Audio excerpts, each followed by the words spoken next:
What's going on, everyone? It is David Palmer, Leo King, and Craig Skidmore here at highvibe.tv for Deep Love Tarot, your weekly love forecast for the week of July the 20th through the 26th of 2020. If you have never watched this show before, make sure that you check out highvibe.tv, or if you have before, have you checked out highvibe.tv for the exclusive horoscopes that I do and many other awesome people that are on highvibe.tv. This is where you get my daily horoscopes, my weekly horoscopes. We also have exclusive shows. Craig and I also do full disclosure. We also have spiritual dance music tonight. So if you want to watch that, of course, we do it on YouTube here, but we also do it on the app or our website, but it's always there because sometimes, you know, with YouTube, it might take a while or... Well, and the last couple weeks, they've been getting a little trigger happy also with kind of stopping the feed in there. And so people have been asking, like, what's going on? And that's why we do it on High Vibe as well. For free. For free. And the app's free. But if you want like the exclusive content, then you subscribe. But we have so much free content, all my lectures, all our tour videos. There's a lot of free info on there too. It's a good app to have. And you get our notifications. And that's the best way to help support keeping this show up live. So if you never really watched the show before, we're going to go into the astrology on a collective reading, and then we go into all 12 zodiac signs, which are in the High Vibe Gold Cup. I love gold. And then we go into it. Although this week and for the rest of the weeks, now I'm just going to talk about the astrology just for the collective reading. And then I'm just going to go, when I pull your sign, I'm going to say a little something about your sign and then go right into the reading. And then I'll be talking a little bit of the astrology through the reading. It's going to help quicken things up here. Other than that, how are you feeling about this week in love, Mr. Craig, before we go into this astrology and this tarot for this week in the love world? I'm feeling pretty good. I'm feeling pretty good. I had myself a nice weekend. Went down to the beach, got out in the sun. It felt like one of the first like real days in a long time. You know, got to spend it with some unique individuals, some lovely people, you know, keeping everything safe though, keeping it safe, keeping it out breezy, out in the open. And yeah, I mean, I feel like there's a lot of hope going on when it comes to relationships and love and new beginnings, even with everything that's going on right now. So I think that everyone's kind of turning a leaf, right? Turning a leaf, right? Is that right? Turning over a new leaf. Turning over a new leaf. Right? It's such a nice way to put things. Is it a new lead on life? One of the two. Shit's popping. Yeah. Shit's popping. No, I like that you brought out, it's like turning a new leaf. I like to say, like, the freaking freight train's coming, you know? It's like, woo, here we go. I say we just go into the collective so I can talk about that. But, you know, while you already brought it up, I was going to say, my weekend was pretty lonely, to be very honest with you. I was in a motor for 9 hours that ended up where I have to get another part, and I broke a part, and... Then I worked on music studio, but I didn't even get to make any music because it's so much work to get it all together. But at least I got all the hardware stuff all together. So now I got to go software-wise. So, right. You know, and then we just got big old planes, you know, flying overhead. You know, we got planes. Plane, train, automobile. Yeah, but, you know, that's a propeller donuts. plane. A little different. Now, let's just go into this collective reading for this week of July 20th through the 26th of 2020. I'm sure you all know it's new moon time, the second new moon in Cancer, so it's an emotional time. Some direct opposition to Saturn, not easy. I mean, you can have like these little high moments and then it goes low and then you're trying to find your way around. It's just like whatever the emotional situations that are coming up are forcing you to take a look at it and go, how are you going to grow up? And that's the hard part of that. How are you going to make some sort of major choice, which is being a grown-up and cutting off the emotion in a way, or making a choice that, if we don't want to say cutting off the emotion, just making a choice that moves you forward, because Saturn likes to move us forward, even though it's going backwards. It's a reflective and inner time, but it's definitely the challenges, the struggles, the emotional aspects that we're having, and especially when it comes to love, this can mean, you know, since it is the moon and it is Cancer related, things from the past, things that deal with things that we maybe found our self-worth of care from, like we found some sort of value in the care, or some people rely, right? They rely on people emotionally and maybe it's not there and it's like, how do you deal with that? interesting enough, Saturn is in quincunx to the North Node. So it's almost like go to where the curious energy is. And if we're speaking of Gemini, when the North Node is the twins, like the more twin-like energy, even though people could feel twinsy with certain people, it's like, are you really in twinsy energy? And then, of course, I think the big part of this week is Sun comes into Leo. So it's a much bigger party than a Scorpio party, baby, when it's the Leo party. Only because it's your birthday. Oh, no, it is the Sun, so it's the strongest energy. Everything else is a planet or a moon that reflects light, but the only thing that manifests light truly from its core, that everything else reflects and absorbs, is the Sun. So we are going to be very lucky to have the Sun come in Leo, and especially after 2020 and how it's gone, to have the dignified star come into Leo, and for all of us to find our happiness and our joy and our inner child again, which I would say you can kind of be, you can feel it, but it's almost like there was this crossroad of like, okay, this double new moon in Cancer is like, you got to change your personal life up. And if we're talking about relationships right now, Greg, like, it's definitely, as you could feel, like we're getting, I'm calling it the second chance. Here's your second chance. The last month gave you everything of like, my personal life needs to change. And then here's like this second chance to do that. And I think that that's a positive thing. And then with this Leo Sun, you all know me. I'm the kind of person I like to rush people to the races, right? But Mars comes into shadow this weekend, meaning that when it comes to 15 degrees here of Aries, that's where Mars, when it comes retrograde in September through November, in November it will stationary go direct at 15 degrees of Aries. So guess what? Mars is slowing down and Mars is going to come into its shadow period. So when it comes to these bold moves we need to change in our life with relationships or identify things, you don't want to be a hanging Chad in a relationship right now about certain issues emotionally. So you got to confront them this week. So confrontation or integration or cutting off or stepping in. This is definitely a lot of that happening. And especially when Venus is in shadow the last week.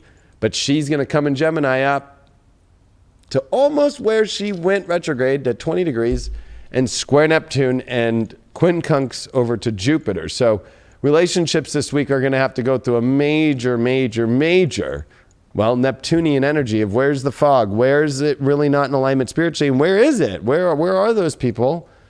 And there's a lot of reflections in the past, especially with the Neptune-Venus transit of the square, and then with the quincunx to Jupiter. That is a little funky because it is saying that we actually get fortune by taking more adult choices in our life. We do open up better doors when we actually do something that actually does kind of feel maybe not what we want to do emotionally, but we know it must be done. And then it's almost like eating Chris Brennan had put up a post on Twitter of UAC, I think it was 86. And I loved at the end of video 1, Michael Luton was talking about how the North Node's broccoli and the South Node's chocolate.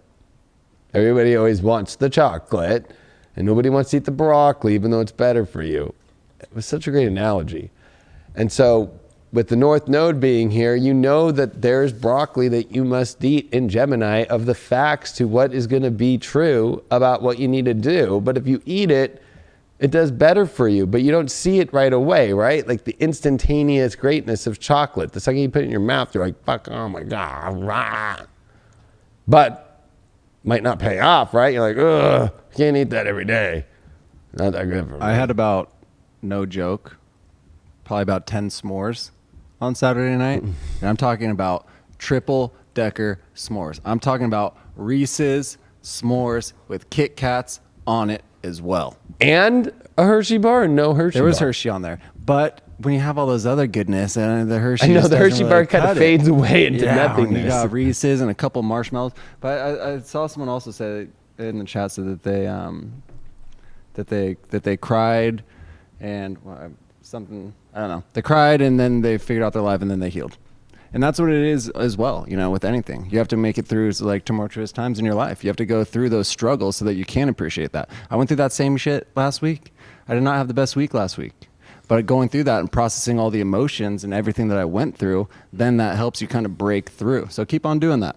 Keep processing those emotions. If you have to cry, cry. And that's going to bring you to light and that's going to bring you to love.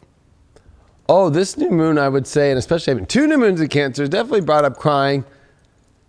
And That's okay. That's part of the whole process. That actually, that's what gets you to the Saturn point, to where it's like, then after the crying, it's like, I'm ready to make a step. Yep. And that step is a big step. Also, what's interesting about this week is Mercury is going to square Mars. So Mars in Aries, Mercury in Cancer. So emotionally in our communications, it might be a little bit difficult, right? To be like, okay, this is what I need to do, and I'm ready to take a step with Saturn. And the quincunx also the North Node to Gemini, meaning it's difficult, right, to eat the broccoli or the vegetables of communication, of truth. And, everybody's putting on how much like they love chocolate and how it's good for you in the chat. So we're going to change Michael Luton's interpretation of it. And I'm going to switch it to something really kind of good but toxic, which would be like Krispy Kreme donuts. I love those things, but if I were to eat, especially when I was a stoner, by the way, today is my 5-year anniversary of being sober off alcohol. Which is kind of weird. And it's also, ironically, with my 8-year sobriety with weed. But when I used to smoke a lot of weed, oh my God. First places we used to go was right when Krispy Kreme came out, and I would order a dozen donuts and I'd eat all dozen. And even though they're so good, I felt horrible. My stomach would hurt. I remember I'd be like in bed, I'd be like, oh, I gotta go to water polo in the morning. Oh. Did you ever have a little Krispy Kreme little moment? I never really messed with Krispy Kremes all that much. For some reason, I don't know. Donuts just like, I'm much more of a bagel person, but I will slam some bagels and cream cheese. I'm talking about when I was 16, when it was just open. It was like a fad. For some reason, I don't know. I guess we were in different vehicles puffing the herb. Yeah. Yeah. That was the vehicles I were in. They were all driving through Krispy Kreme. And I'm like, oh, yeah, okay, yeah. Give me that, Oh, and a chocolate milk. Or we could use it for any other, whatever, Gosh, there's some toxic things in the world that are really good, right? Mm-hmm. So, but they're necessary too. Like sometimes we have to go to those. I call it, it's more like vices, our vices, right? We have our vices. I have a vice right here. So.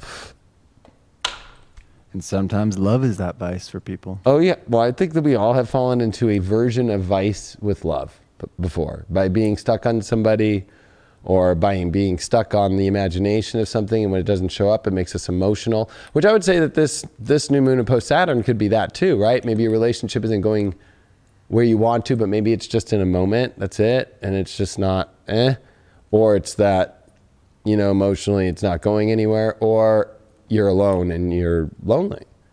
It could go into a lot of different things. But that Sun in Leo, I'm calling this the new moon with no welcome doormat. But you still got to walk through it. But on the other side is the party of a lifetime, because the moon's already in Leo right after it, and then the sun comes into Leo. So sometimes I called it on my daily today a speakeasy, because it's like, kind of looks like it's nothing.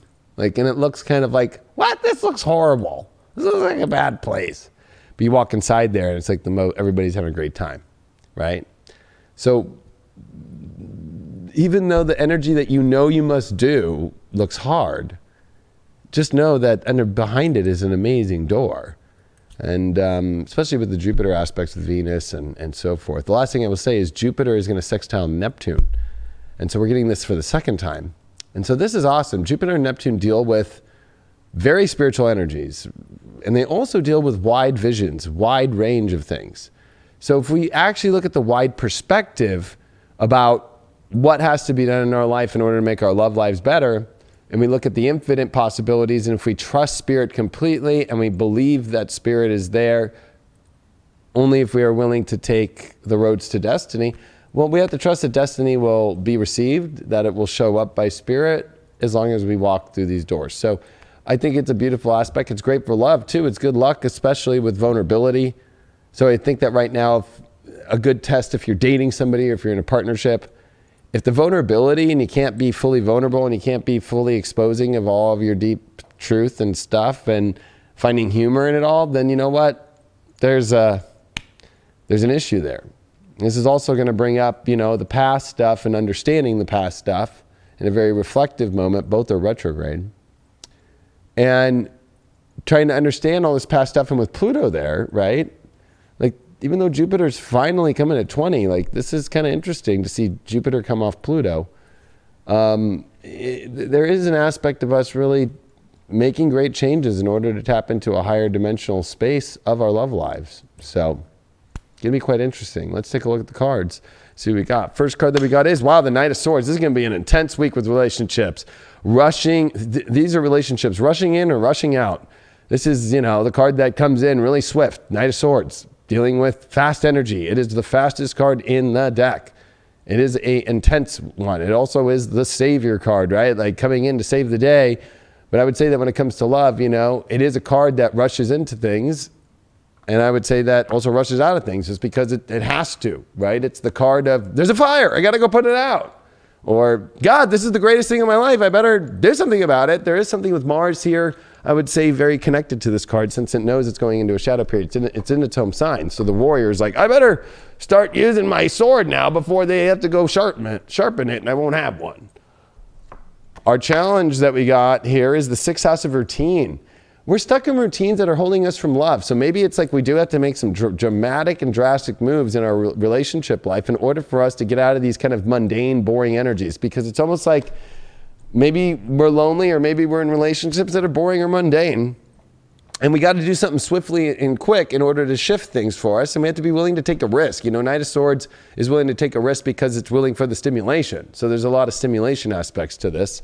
And also a lot of dullness is the challenge because of that. And we got the 5 of Swords, which has to deal with our overall, which means, we're going to be doing things whether we think we're not, we won't, we will. Like 5 of Swords is stepping forward and almost like with all the energy. Sometimes nobody gets it or nobody wants to be around it or they think, whoa, you might get people that might be like, whoa, look what you just did with your relationship life. But you know what?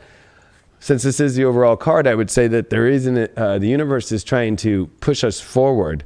The way to get through this is the Hierophant card in reverse. So the spiritual advice to get through this is to let go of traditional routines and rhythms and systems that we've been in. And also that, we shouldn't maybe idolize these things that have brought us to these routines and lifestyles that really are not advocating the great and excitement that we want in our lives. So a lot of anything that feels really dull right now, I would say that it's ironic because, new moon in Cancer post Saturn would be like, oh God, yeah, we got to face the bullshit and go through kind of melancholy or kind of the boring. But I would say that the opposite is true, that it's almost like Saturn's kind of like, this doesn't have to be boring. I want to achieve greatness. I got Jupiter and Pluto in here, which are very big and intense energies. And so Saturn's trying to use them. It's not like Saturn can have them work for him unless he gives them what they want, which Jupiter wants extreme fortune and wants positivity, and Pluto wants extreme intimacy and deep connection and passion. So if that's not there, what's the point? Our shadow card we got is the Colorless Angels. We got, she's popped up a lot, and I shuffle these decks like crazy. So again, we're moving swiftly because we're like out of energy as far as love goes, or we're feeling like drained, or we're feeling like we don't have any left. But it's like, we got to save ourselves before what's Colorless Angel? Like empty angel? I don't even want to say like dead angel, but hey, you never know, like with energetically. And how are we going to, I'm going to use this Oracle deck for this last part here. It's been a while. Break those out. Break these out. Yeah, proof that he does shuffle. There you go. I'm doing a little shuffle. I didn't shuffle these before though. No, I know. So, I know. Sometimes, there's so many readings here. We have so many card decks. I don't even know where the IH squared ones are. There they are right there. They're out there. They're out there. I'll get up when we move to the next sign. You change cameras. I'll get them for the next. They're right here. Oh, I can grab it. And we have a lot of cards here. I feel like those cards have been playing out some really good readings. You know what? I'll use both here. We'll use both. We will use both. I like these cards a lot. Yeah, I mean, it's easy to get kind of stuck in this like monotonous situation where we're going in right now, whether that is like your own mental trip of how you think you need to live your life, or even the one like with a relationship. Obviously, it's not the most ideal time to be able to kind of, bring in something new to your life. If you're used to doing date nights and all that, those are probably more at home now. Your morning routines of you going to work and kind of having that separation from that spouse. If you do live with them, that's a little different now. You might be both sitting at home all day working together. It's like finding those little things that you can change with that. Maybe, do go sail, do still go on like a little mini vacation wherever you can, if you can afford that, if you can do that. And it could just be like a picnic. It could be something like that, something that you never really thought. It's like simple, simple moments. It's those easy things that you can kind of change. A picnic with Craig's speakers, bumping music. Yeah. Charging the cell phone. Yeah. Wow, you know what I mean? Yeah, I know exactly what you mean. But you got to just figure it out, pretty much. You got to be able to adapt and just figure it out, work through it if you do want to. But don't pull no, talented Mr. Ripley weird stuff with Jude Law, like how Matt Damon gets all creepy on him. No. Don't be pulling none of that crap. All right, why do we get this Five of Swords, which is a little bit forceful energy of like the universe is saying like we are forcefully having to make a change, even though some people around might not understand it, or maybe even the ex-lover or somebody who knows. We got the Sun card. It's to bring light into our life. Wow. It's to bring our true happiness and our true form out there. So we're kind of having to force ourselves to get back into our true selves and our excitement and our happiness and not block that either. And I said I would pull this other card. Wow, the Magic card popped up. Holy moly.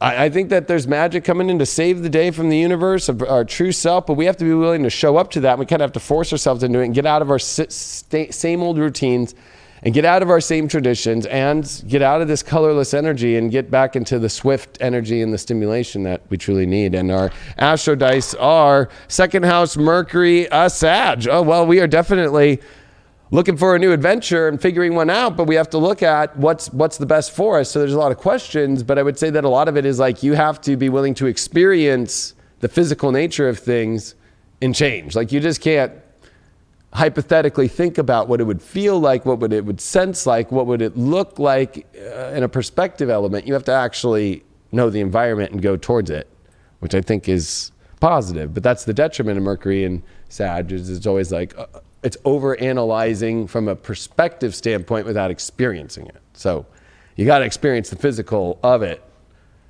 Instead, this is people getting over this not even living in a reality. You could be in a relationship and not in a relationship. Does that make sense, Craig? Like, you know what I mean? Like people could be in a relationship but not even in one. Because like all being... Yeah, you're just kind of going through the motions. Yeah. Which is extremely easy, especially if you've been in a relationship for a long time. And say you're starting out a new relationship.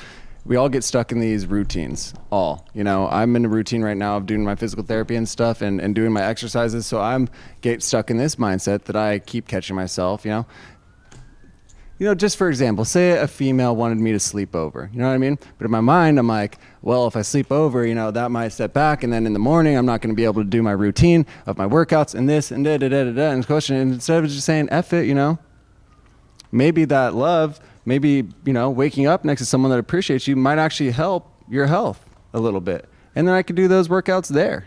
It's stuff like that where it's kind of you keep telling yourself, no, you can't do it. You have to do it this way. And you just have to be open to the change. You have to be open to adapt. Yeah, hypothetically, like you know what I mean? No, I think you dude, that trust me, that shit's gone through my head before too. Yeah. I'm sure people right now might be like, oh, I forgot my mask. But maybe they have. Did you see that girl who put her panties on her face at the gas station? Yeah. Maybe she's got some panties you could wear. Fucking, yeah. You know what I mean, dude? Like, it's great. Life's great. Like, there's any possibility. Or for those out there that think that that's a little too much, I'm sure she might have a bandana, or she can just take a towel and be like, here, let's go. Beautiful world we're in right now. Beautiful. I know we're at the 1K and we're at 1.1 thousand people, but let's pick a sun sign first and let's go in there. Remember, I'm not doing the astrology now. Go to highvibe.tv. I'll talk a little bit about it while I'm in the middle of the readings. First, we're doing Aquarius first. That's kind of a weird one, but I guess this is already kind of showing the week we're going through. Wow. Got the Aquarians first. Boom. All right. I just want to say, I'm going to do a little 30-second thing with Aquarius, with every sign. But, Aquarius, remember your year, Cancer is your 6th house and Leo is your 7th house. and this is the big transition points for you while the 12th house is activating. Where are you blocked with your reality and your relationship life? You need to figure that out. And you try to control the universe too much. That's normal though, because you're the ruler of the universe. But when it comes to love and when it comes to your reality, it does mess with your heart and your emotions when you try to over control it or blocks it. You did pull the strength card reverse. So yeah, maybe you don't have the real strength to really step forward into something, or maybe you're going through a relationship situation that you feel like it's lost a lot of its power, or it feels it's untamed. Like it's like, where's this energy going? And maybe you don't have the strength to step up to it, or maybe you don't have the strength to be in a relationship right now, or maybe you just are single and you feel like there's just no way to do it. We're gonna get deeper and see why that is. Well, void off course moon is your challenge. So I would say that something's been missing deeply within you, and maybe you don't have the strength to go towards that. You know, void off course moon is always at the end of a sign and it's not aspecting anything, or it could be anywhere. I like to look at void off course moon as like no aspects at all for a long period of time for the moon. And it just kind of is monotonous. Again, it's a little bit like routines, but it's almost even weirder. Like sometimes even in routines, it almost feels like we're connected to it, but we might not even feel connected. So this Aquarian out there, energy for rising moon or sun, of course, is like, hey, why am I feeling a little bit off? And maybe you're not feeling the power. The strength card feels that power of that vitality and that energetic vibration. The overall card, the spiritual, overall is the Emperor card. So you do have to direct yourself more, take action more, take a directive more in your life. And also remember how powerful that you are when it comes to love. Instead of, I think, getting more caught up into this kind of emotional kind of, I don't want to say weakness, but that is the opposite of strength. This emotional weakness that really is not the power that you really are, that I would say that you're kind of taking on that energy that you don't need to. And how do we get through this void off course moon here? You know what, I'm gonna use these now. Yeah, you pulled the Earth card. So physical nature, you need to have it. You need to have it in your reality. And more importantly, you got to do something with it. It has to have meaning or purpose. Everything in the universe has a meaning or purpose, including every machine, every computer. Everything has a purpose to it. That's why it's built. So there's got to be a purpose to life, and maybe you're missing out, or maybe you don't feel a purpose for the relationship energies that you've been going through, or you feel like there is, but maybe you don't have the strength to say something to somebody. You got to step into that. Your shadow this week is the triumph of lies. So maybe, you know what, you're telling yourself the lie that you don't have the strength when you do.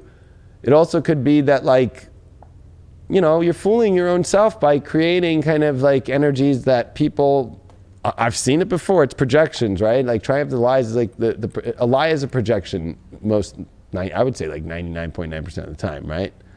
That it's like, you know, oh, they did this, or they're that way, or da da da. It's like, no, like now you're giving away, you know, that energy and putting it as like you didn't have any power. It was them that had the power that created the negative situation. And I would say that this is something that you're going to have to face, and maybe you just have to rethink, where are you putting your energy? Maybe you're putting your energy too strengthfully in the wrong directions when it comes to lying to yourself about your relationship life right now. I would say that's a big one. And when it comes to this Emperor card, you pulled the Fool card. So it's almost like, you know, maybe you're taking this like a little bit too naive when it comes to your power and direction right now in your life. Like, I feel that relationships are extremely important right now for Aquarians based off the astrology, because of the fact that with the sun in the 7th house and with all these 12th house planets in retrograde, and I'll be honest with you, it's not going to be that easy when Mars starts to, in shadow, square these. That I think that, you know, you're going to need to have the partnerships that are aligned with you to get through this pretty gnarly period. And I would say the hardest 12th house transit we've ever seen for a zodiac sign in our lives. So, you know, maybe you have to rethink the lies that you're telling yourself, or the lies that maybe you think other people are, and maybe there's not enough strength to figure that out. Or really, you know, you can put that void off course moon into weird places. You did pull Scorpio, Neptune in the 2nd house. Yeah, this is reevaluating your true needs and wants, and learning how to attract them in. Maybe that you have been blocking them, because Scorpio can block things as well when it comes to, you know, not allowing the intimacy and the trust and all that. And there's a lot of sensitivity there, but maybe it's because you don't feel like you're good looking enough, or you don't feel like you have enough money to do it right now, or you just feel like you can't let something go. You need to look deeply at what is it that you're afraid to let go and end in order for you to transform to have what you really want in your life. Yeah, it's almost like the energy of like, almost like, you're lucky to be with me. That's the partner or that individual saying that to you. When in all reality, it's like, no, we're lucky to have each other. As a matter of fact, you're lucky that I'm in your fucking life. That's how you need to go about it. You need to tap back into yourself. You need to tap back into that power that maybe it's kind of dwindled away a little bit. It's kind of dwindled away. That flame's kind of gone down just a bit. You need to go back. You need to find that appreciation for yourself. You need to know that you are worthy of having that love. You need to know that you are worthy of being in that relationship. You're worthy of leaving that relationship if need be. But you hold the power. They don't hold the power over you. You have that power. Don't forget that. Yeah, and then also don't give yourself too much credit, too much of putting too much strength into some sort of lie that's blocking you from greatness, right? Yep. And I would say that, number one, somebody just donated $100 on here. Thank you very much. But, I think that this is about learning that maybe the energy feels missing because you're creating the lie that things are missing.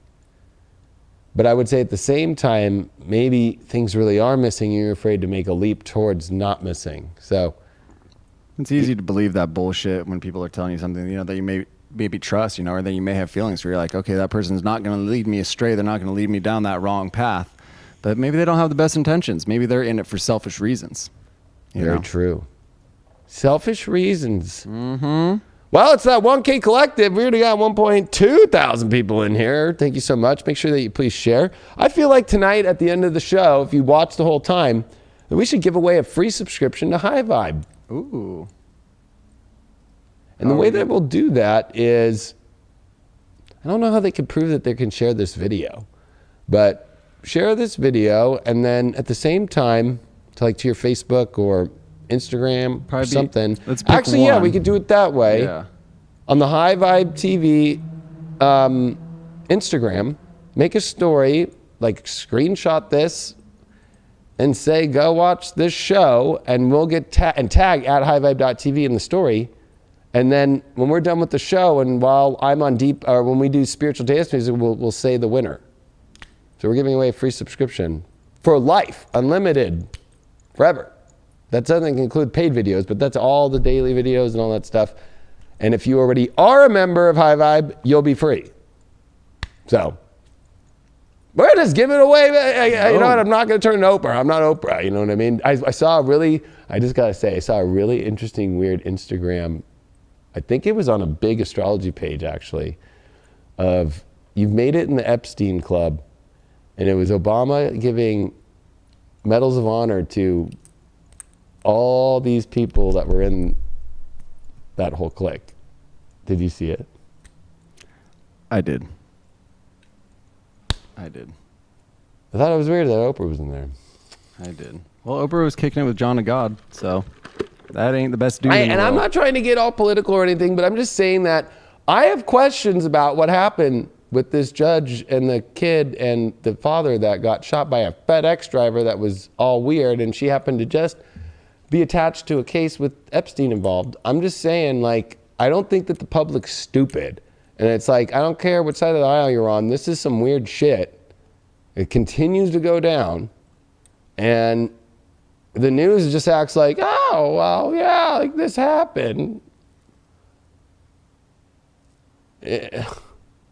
Weird stuff's going down, everybody. Very, very weird. That's all I'm saying. If you try to say there's nothing weird about that Epstein stuff, I've said that everything that we're seeing in the world right now ties to that. That is the kicker to it all. Well, with 1K, I hope you don't pick Jeffrey Epstein as the person that you want to see if this is going to work out with your love life. I want you to pick one person that you have a crush on right now that you're talking to, or it's your partner, or it's somebody you're dating, and you want to see. I would not recommend this one for exes, especially during this point in time. You may do as you please, but I ask that you don't violate, though, this ethical code of wanting to hear from a reading about somebody you don't know, you don't talk to, and especially exes. Maybe they've moved on, or maybe they have other interests in mind, so maybe they're just trash and you need to leave them in the garbage. Damn, Deep Love Tarot's getting deep tonight. You know what I mean? It went from Epstein to, okay, the exes and the trash. Oh, shit. Mm-hmm. Yes, we are. I guess, yeah. You know what? We are getting ready for Leo season. So imagine the person, like I always say, put it like on a picture frame, put it on a wall, and you got 5 seconds here. 5, 4, 3, 2, 1. Okay, I hope you have that person. Remember, you got to be talking to them, dating them. They're your partner or something. You want to find out what's going on with your love life with this person right now. And you can't switch this on somebody else. So if the reading goes and you're like, oh, that makes sense more for this person. Nope, you pick this one person. That's why I said it's very important that you pick that person. Make sure that's on that picture frame. Let's go into this reading. The Fool card popped up. So, that isn't the worst card, right? But it makes me feel like, am I foolish for doing this? I don't know everything, but I feel like there's something beautiful and positive about it because there is this journey of the Fool. Like it feels like maybe it's at the journey of something where it's never gotten to really understand where it's going. And that's something that you might feel foolish about. And I think the question is, should you still do that? And we're going to find out. The challenge that we got here is Cancer. Yeah, the feelings have not been fully expressed yet or connected to. So I feel like it's like a new journey that's still figuring itself out. Or it's just been a whole journey, but the feelings has been something that have been off or never really got to that space yet. Or there's definitely difficulties with communication of the feelings together, or even feeling physically things, right? Or feeling nurtured or having a nurturing feeling. Maybe you desire that. Maybe this person has a block with that, or maybe there's a misconnect with that. Maybe you feel foolish because you're into something where there's no feeling really. And the 8 of Swords reversed. Well, this thing could be leaving some of the energy where you felt trapped. Maybe you feel trapped, or maybe the relationship's just taking some time. Maybe there's some toxic energy around you or around them that is removing itself, or just that, you're removing yourself with this because maybe you feel toxic from it. But overall, it looks like there's definitely a removal of something that wasn't really working good and keeping things kind of in those toxic waters, definitely connected to the emotions and the feelings. When it comes to how we get through this Cancer, we got boundaries. So, there's probably been a lot of boundaries up here, but those boundaries need to be defined. And maybe you need to communicate the feelings. If you want to have feelings, like, you got to go to the boundary line and see, like, can I feel? Maybe you're not going to the boundary line enough. One thing is it does take a little bit of that edge in life to kind of get to the edge and see, is it worth it? Is it worth to see? I mean, you don't do anything that's like got to affect somebody, right? But you got to go to the boundary lines in life and like be like, hey, like, I really want to like see if there's something there and feel it. And if they say no, that's the boundary line, but maybe you haven't really done that, or maybe you've been blocking yourself because you haven't been willing to see how far the boundaries go. Maybe, the boundaries all the way at the end, but sometimes in life you've got to, what's that movie called? I don't know how I forgot it really quick. Oh, you got to Truman Show it and get all the way to the end of that ocean, which is really paint, to the doorway. You know what I mean? And maybe like there's a part of you afraid to get on the boat. And even when they try to throw storms at you and everything, you're like, I don't know. And that's your own fears and your own insecurities and stuff. The shadow of this Fool card is the atonement one. Like you feel like maybe you've been putting so much energy in, you feel like, you're wasting your time because it feels like you're just stabbing yourself in the back every time. I don't think that this is them stabbing you in the back. I think that this is more yourself with the Fool card, kind of like, gosh, am I just such an idiot? And so there's this shadow part of you of like, maybe if you keep carrying that energy, well, it's always going to stay that way. Maybe you got to retune yourself, right? Like instead of like being like, it's like coming in with the energy of like, I already know this is going to go this way. Well, maybe you need to retune it to like, I don't know where it's going to go, but I'm coming with seeing where the boundary lines are that I want to feel. And there it is. Maybe it's just a retuning process in how you're entering into this stuff. That 8 of Swords popped up for vision. Wow, yeah, I would say that, this is a little bit of a complicated situation, but a great grand vision is here, one that definitely connects with a much greater purpose, and that you've been able to see through and see the vision of what was not working and what's not. But I think that with the challenge of the feeling and the boundaries there, it's like there's a boundary line that hasn't really been understood of where feelings are at and the power that it takes. But the vision is there, and the vision was not being seen. But now there's something about that something has been removed in order to allow the vision to start to maybe reveal itself this week. I'm going to put one more card to kind of give us a cross. I'm going to cross this deck to give us one more thing. And we got growth, that there's definitely growth in this situation, whether you're learning from it or not, or maybe finally this person and you have finally grown into a position to figure out what this is. And you have to retune the vision. Maybe the vision's been off. I would say that this is a toxic vision that has been gained by the experiences that have been had There needs to be communication, though, I would say, between both of you to retune it. And if that's not possible, then you just got to go. That Eight of Swords is like, that, it was just toxic. It wasn't meant to be. But there's chances for it. But I would just say that you got to make sure that, you know, you start from a new retuning. We did get ninth house here, Venus in Aquarius. So yeah, wow, this is definitely opening up some unpredictable aspects that you weren't predicting, that are experiences that you're ready to have. Maybe also as well, this is a new connection on some sort of same energy, same journey, same vision, same perspective. Maybe the perspectives just were a wavelength that weren't in alignment before, and now maybe they finally are to physically be seen. So I'm definitely feeling like there's possibilities, and maybe it was a challenge and growthful period to teach you about how to retune yourself when things don't go the way that you want to see if you can retune yourself, to see if it's possible, if it might, or if it might work or not. Yeah, because we're all kind of guilty of like kind of putting ourselves almost into a box, is saying like, I need this person to do X, Y, and Z for this relationship to work, whatever that may be. Yeah. And you know what I mean? In all reality, it's like, no, what if it's like an offshoot of that X, you know? For example, you know, the same type of music. You know, I like to go to electronic shows. So it's always like, okay, well, I definitely want a female that is down to do that. But maybe she doesn't appreciate it like me, but she would be willing to go. You know, they don't need to match that same level of intensity when it comes to your desires, because they're going to add that too as well. And they might open a new door that you never knew was even there, sitting there waiting for you. So it's kind of like changing what you are putting out there into the world as well. Yeah. It's like cats and dogs, right? Like, I have 2 cats, but I've also had dogs, but my cats get along with dogs. But there's dog girls that are just like, oh no, you have cats, like, and then they get weird because they like only look for dog people. Whereas like cat people, we're pretty like open to everybody. So it's kind of a weird thing. I've been like, in my life and dating, I have literally been like passed on because I have cats. Like, it's just like, okay. Even though my cats are probably more ballsy than the dogs. That's the ironic part, is that my cats actually go up to dogs like, hey, what's going on? And the dogs are like, wah! Or the dogs are like, oh, you're cool. So it's like one of those things where I see it on dating apps a lot. Girls like are like, you know, I just want you for your dog.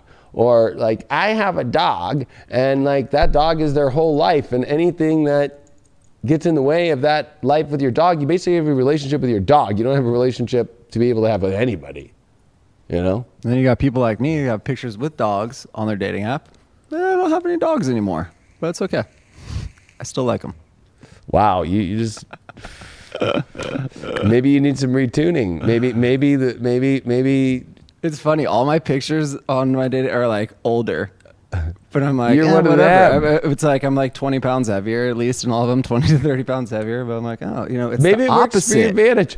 Although I'm setting them up for failure, and then I come in, bam! Not anymore, baby, not anymore. Maybe you need to write a book on how to really, you know, like make yourself look like not that, you know, whatever, and then show up like, what?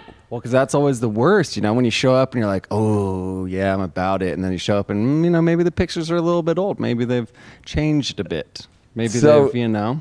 So you want to flip it. You remember Johnny. Yep. So my godfather, my dad's best friend, he was like, they're like brothers. So he was like my uncle, and he passed in 2017. But it was so funny because he lived in Orange County on and off. And one time he was like, Davey, you got to hook me up, brother. Like, fucking get me on a dating app, and like, I want to go date. So I'm like, all right. And this is a long time ago. So anyway, all his pictures were from when he was a model in the 80s. It was like 2000s. So anyway, I fucking was like, well, that's all we got. So I threw those all up. He got all the girls to come, but then he'd show up, and he's actually a really handsome dude still. So it still worked for him. But I was like almost in awe, like, how did this work? Because this is straight up like postcard with his name, like, you know, like model, like, you know, post like pictures that you bring to an audition. And somehow it worked. I was like, and even at his real age on there, it was like 49 or 50 at the time. And I'm like, what? I'm like, yeah, it's like, you're like, how old are you? He's like, I'm like 22. And I'm like, dude. But you know, there's some people that just don't have pictures, right? So yeah, And then I think I actually, Craig told me back in the day, because him and I have been working on a dating app for a year. And actually I just saw it's like a year, dude. Yeah, I know. And so we're part of every dating app, even the ones that are crappy. Like the worst one was the Facebook one. We just wanted to see. Yeah, at one point I think I had like 15 dating apps on my phone. You know, at one time, yeah. I mean, like Or all they the weren't ones that all you in would use. never think to do, right? Yeah. But what's crazy is Craig told me that there was something that I think maybe it was his sister that told him that girls don't like guys with like modelly pictures. They almost want to see guys in their natural state, right? Yes. Yep. And so I'm like, that's kind of hard for me, like in my life, right? And then we actually were doing tests with all that stuff. Like I even remember I was like, let me just throw up on one site just pictures of me that like are just selfies that look horrible and see if people like it, or if I put the model picture, I do that to like help people in the app give advice, because there's actually no advice in any dating apps. Have you ever noticed that? Like their advice is like, make sure that you write in the profile or something. But like there's no like advice, especially spirituality advice. But long story short, I've now seen it twice with two people I know. You're putting pictures of you back in the day with a dog that you don't have anymore, with what you say, 20 pounds extra. R.I.P. Miyagi. And it works. And then Johnny was 20 years younger pictures, and it works. So I guess that's why we're doing those experiments, especially for the last year. It's been an interesting one. Yeah. All right, let's see what the next sign is. I'd love to see, and remember, yeah, we're giving away that free member to High Vibe. If you do, just take a screenshot of this and, you know, put it on Do a Instagram. screenshot or like a video?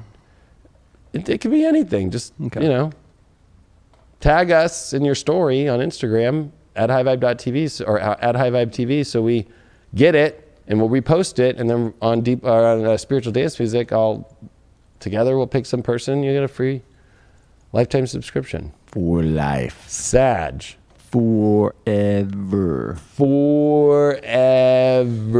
Baseball season starts this week. I know. The day after my birthday. This is my birthday week, by the time. I actually got to drop the, from Sandlot, the s'more line. Like, you want s'more? Like, I haven't had any. Because one of the people I was with is from Turkey. And so I got to say it.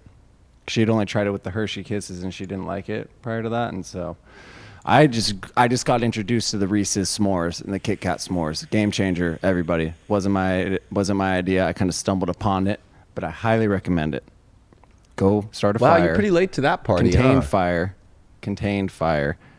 Have yourself a s'more. Wow.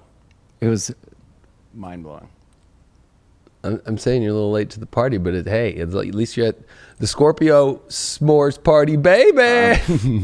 I was, no joke. 12 easily of them? 10. You ate 12 of them? 10? Easily 10, and they were stacked. A couple marshmallows each. Enough of the s'mores. I'm getting excited. Were they fluffy, or were they like the cheaper marshmallows that were kind of hard? They were fluff. Had a nice, fluff? perfect amount of crisp. Not too burnt. Not under burnt. I don't know what the term would be. Perfect, s'more, crisp, smack, boom, chomp, eat, delicious. A little Englishman in New York, like you like your toast just toasted on one side. So good.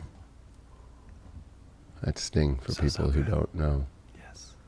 We're waiting. The Sages are patiently waiting, although they're going, oh my gosh!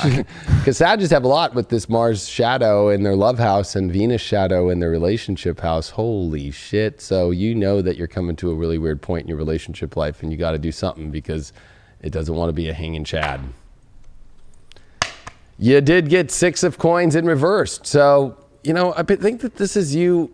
Stop giving away all this energy and not getting anything truly back in return. I feel that you're in relationships right now or going after people, you're putting a bunch of energy and you're not getting anything in return.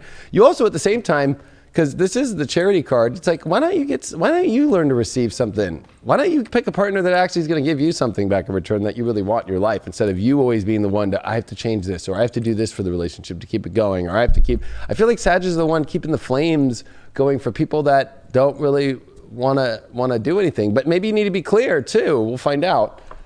You got, the death card of the astrology deck, the 8th house of endings and beginnings. And that's where this new moon actually is for you in this 8th house. And you have a second chance, and it's here in the house of endings and beginnings. And this is a challenge for you. It's like you feel like you're doing something.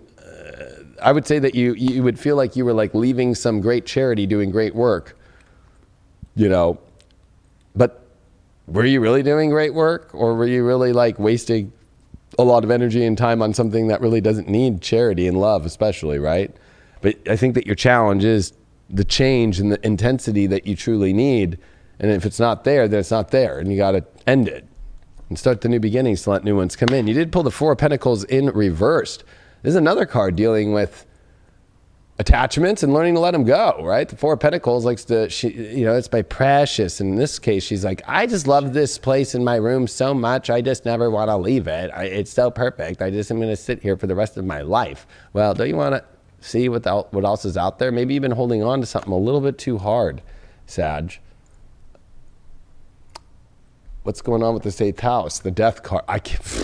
It was so weird. I had a premonition of the death card, and then I pulled the 8th house. And so you got double death. Double death, Sag. Woo! But that also means new beginnings. I don't think the death card's a bad card. I actually love the death card a lot, because I'm like, okay, something's finally fucking ending that I don't want. Fucking hell yeah. But I don't know why that's such an issue. I think that you have to put an end to the fear. Because you're afraid of the fear of the fear of the fear. It's like a panic attack. You know what I mean? It's like the fear of the fear, the panic of the panic. And I don't say that panic attack shit lightly, because I had panic disorder. I still technically do. You got Queen of My World. I would say that this is a positive one. Like, I think that you do need to be the queen of your world. And I think that you're using all that beautiful energy of yourself and giving it all away and not getting anything back. And it's just like, there's a bunch of taker energy from you right now. And you need to be given energy instead of always being taken from. And when it comes to that 4 of Pentacles, wow, you pulled the Devil card. I think that, you know what, you're holding on to things that are not giving you what you want. It's almost toxic. It's addictive. It actually kind of makes you feel powerless, but it makes you feel like you have power, but really it's ending you up in this powerless position. And look at this. There's a lot of darkness here. Death card, Devil, 8th house. It's almost like, I think that you're living a private inner world that you're wanting to let go of something, but you're too afraid to actually expose the truth and see, it. And you feel like that maybe you'd be the devil to let it go, but really it's the devil to hold on to it. Especially all they say 8th house. And you got the Leo sun, remember, in the 9th, exploring. You got Leo Saturn in the 3rd. Yeah, I felt communication. Maybe you're not expressing your full heart. And you know what? You have to have that Leo courage and that Leo willpower to be like, hey, this is what's going to make me happy. Are you going to do that or not? Are we going to have that? And a little humor can be involved. Of course, it's Leo. But Saturn in Leo. Saturn doesn't do well in Leo, by the way, because it's not that strong there, right? It's getting way overpowered by the sun. So, I think that this is about where are you holding back your true heart and the environment? Is it really happy, or is it like this false sense of security happiness? Like it works to make you happy in your mind, but you're not getting the true happiness in your physical reality. And it's more of a mental that everything's okay, when really, I think that is about communicating the truth here. There's a lot of hidden stuff here. 8th house, death card, Devil. Yeah, it doesn't mean necessarily the death of a relationship or anything, but maybe the death of the way that you are going through that relationship, maybe the death of the way that you two are communicating, or having that lack of communication, not fully expressing yourself. And so you just kind of picking away and chipping away and kind of cutting each other down a bit instead of building each other up. Instead of fully expressing your wants and desires, you're kind of limiting that growth. Can I rebuttal that? Yes, you may. Just because Mars here is coming into shadow in their love house with Chiron, and you don't want to go through this long Mars transit of your love house with Mars and being something identified with that you're like, because you lose the energy of that strength of Mars the slower it gets, and when it comes into retrograde, and then it becomes a reflective time, and then you're unsure if you take the action, and you're already in that space. And then Venus in your relationship house went through its retrograde, and it's still in shadow. It's in a square Neptune. Your emotional house is going to quincunx Jupiter. So it's like, Jupiter's your ruling planet, but it's in Capricorn. It's like this weird holding on to things that aren't opening up the doorways to the new destinies based upon the relationships that you're in based upon the square to Neptune of the super sensitive, emotional, sensitive positions that you're too afraid to face the music and face the truth. Because remember that Sag's only truth really is the partners they choose on the journey with. And how well the journey's going depends on the partners that you choose. That's Sag's weird irony of this life. What if you both are speaking and living that truth, same truth though that you want to, but you might not necessarily been voicing it in the correct way? Is there something to say about that potentially? If you both are kind of saying like, oh, this person wants me to be like this person wants me to be like that, so that's how I'm going to be it, when all reality, you want the same thing, you're just not communicating it properly. I mean, it could be that, but this is the only sign having Mars in shadow while Venus is in shadow in relationship. So 5th house and 7th house. So, I mean, Libras are getting a little bit of it, but it's not 5th house. So this is the sign that's getting it in the 5th and the 7th houses of the two planets that are shadowing, that deal with love and relationships and male and female, and that's Sagittarius. So I would say that it's like there's something karmically really trying to get to something that's been ongoing that has not changed. And I think that what you brought up about, maybe we need to talk about things a little bit more, like the death card twice, an astrological death card, the real death card, and the devil.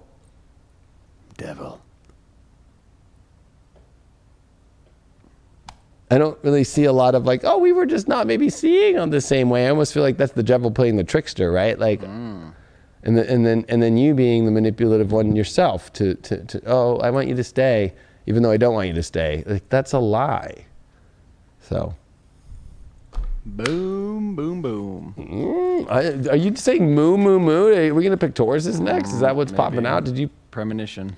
Well, it's the Capricorns. Close. Goats might make a little bit of a little mystical sea goat. Yeah, I wonder what a mystical sea goat would sound like. Like bubbles. Or I want to hear those goats when they climb the hill, like all crazy. Like, well, Capricorns, I mean, your double new moon is in relationship life, and it's in opposition to Saturn of what you really want in your life. Sun in Leo, your 8th house. It's time to make some major transformation and change and some intimacy that has to be figured out, of closeness, truth, trust, and where are things going? Are things going to stay or are they going to go? And you have some Mars shadow emotional stuff coming here by the end of the weekend. So you want to get your emotions in check and define what they're at and where they're going, instead of getting into no man's land in a deep emotional hole and not being able to get the relationship life that you really want. So you pulled the Page of Wands in reversed. So you're not getting the communication you want from the love that you want or the excitement that you want. So it feels like that you're the one having to stir up the conversations constantly, or you're the one that's going to have to create the conversations to make your life happy. They're not going to come from the other side. So if you're dating, you need to kind of engage more. Maybe there's somebody you like and you're wondering why they're not talking. Well, you got to keep engaging. And then if they don't engage back, that's just what it is.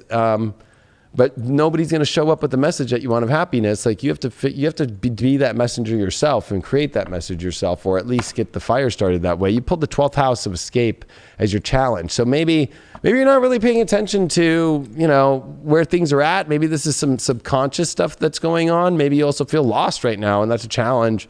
And then so maybe that's why the communication might be off. But I think that's your challenge, is maybe you're escaping into other places, or you're kind of avoiding a lot of things that need to be said about happiness, and kind of just maybe going with the flow is a challenge for you with that.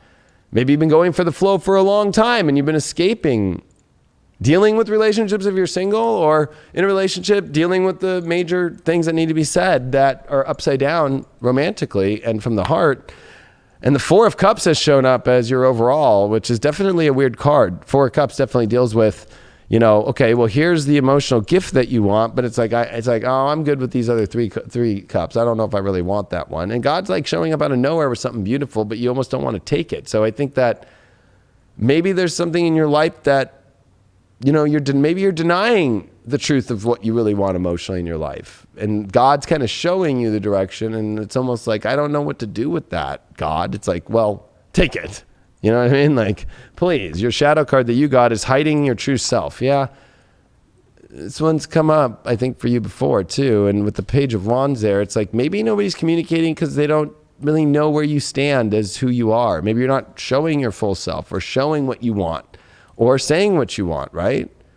And the reason that you pulled this Four of Cups and upright is you got the Star card. In order for new starts in the beautiful place to begin, which comes from all angles and is a beautiful, connection to the divine, I would say that, you have to accept the way that things are more and realize that they'll take you to the greatest new starts of your life instead of, like Capricorn, try to control things too much or try to have things all pre-planned and so forth. And how do you get through this 12th house of escape? You fold the fire. You need some stimulation and fire in your life. But I think that if you don't have fire and you're escaping to find fire in other places than the relationship energies, right? Don't you want fire in your relationship, not outside of it? So I would say that relationship Capricorns have to realize, why are you putting energy outside? Single Capricorns have to go, okay, I've escaped into where I found my passions, but how do I also make sure that I'm not overdoing that and knowing and understanding the spiritual fire I want in passion and relationships and define that by showing myself and so forth. So there's a lot here for Capricorns. Sag, and this is in the 9th as well with Venus though. But this is definitely, and it's weird because Venus rules your Sag rules your 12th. But I would just say that this is a deep trying to figure out an understanding of the journey of where your happiness and your love and what your wants are at in your relationship life. That there's a lot here to try to understand, but there's a lot that you have to go towards. There's a lot that you have to experience, and there's a lot of experiences that you want to have, but are you willing to actually physically own those? Are you willing to own those experiences, or are you kind of hiding behind the illusion of the perspective that you're ready, but when it shows up, you're not willing to go on the ride of the breakup, of going into the relationship, of whatever it might be? There's nothing worse than an individual afraid to move forward. Nothing worse. And whether that is in a relationship or that healing or that grieving process for a relationship, that in-between time, whatever it is, you have to continue to progress forward, and you have to show who you actually are, or else the individuals aren't going to know who you are. If you're putting up this front, or putting up a facade, you like this, you don't like that, when in all reality, you actually did like that, and you actually didn't like that. No one's going to know, and you're not going to know yourself. You're going to lose a part of yourself as the days go on and the nights go by. So always be truthful, always look forward and progressing forward, and know yourself and be honest with yourself. And that's going to, in turn, that's going to fold out in the relationship the way that it needs to be. The individuals are going to show up the way that they need to be and the way that they are. Boom. Because that'd be like AI robots. You know what I mean? Like showing up all like pre-programmed. Yeah. And I don't know if I would really want to watch AI robots. AIhub.com. The robot's like, oh, I like that. And like, oh yeah, I like that too. Oh yeah, me too. Gemini.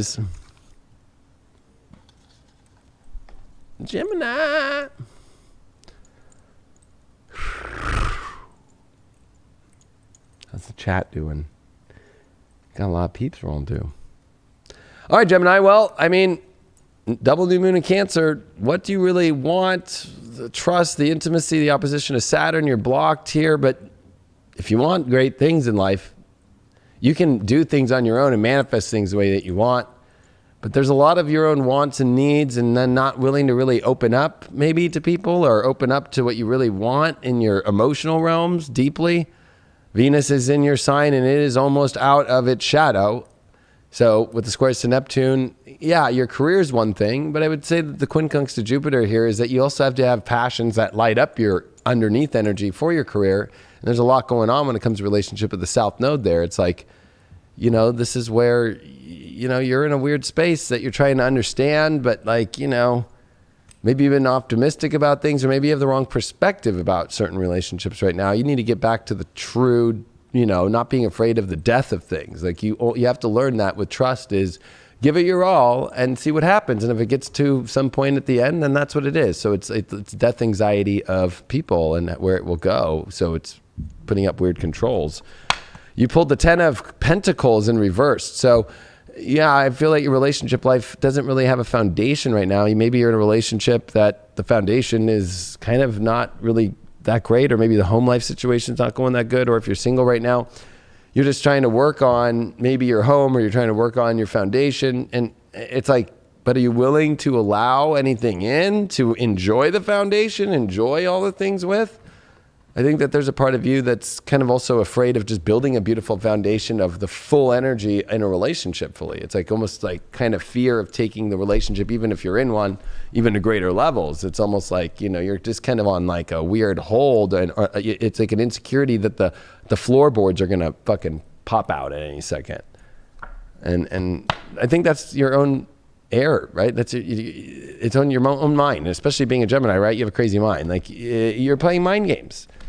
And you're playing mind games thinking that, you know, there's going to be a banana peel on every turn on Mario Kart with relationships. And then you're freaked out that if it falls off the side, that no little cloud's going to come pick you up and get you back on the track and keep going. It's like you got to get over these fears, because you can't play Mario Kart and not be willing to expect that there's going to be banana peels, there's going to be red shells, there's going to be green shells, there's going to be so many things, that it's not just this perfect race the whole time that just is easy going.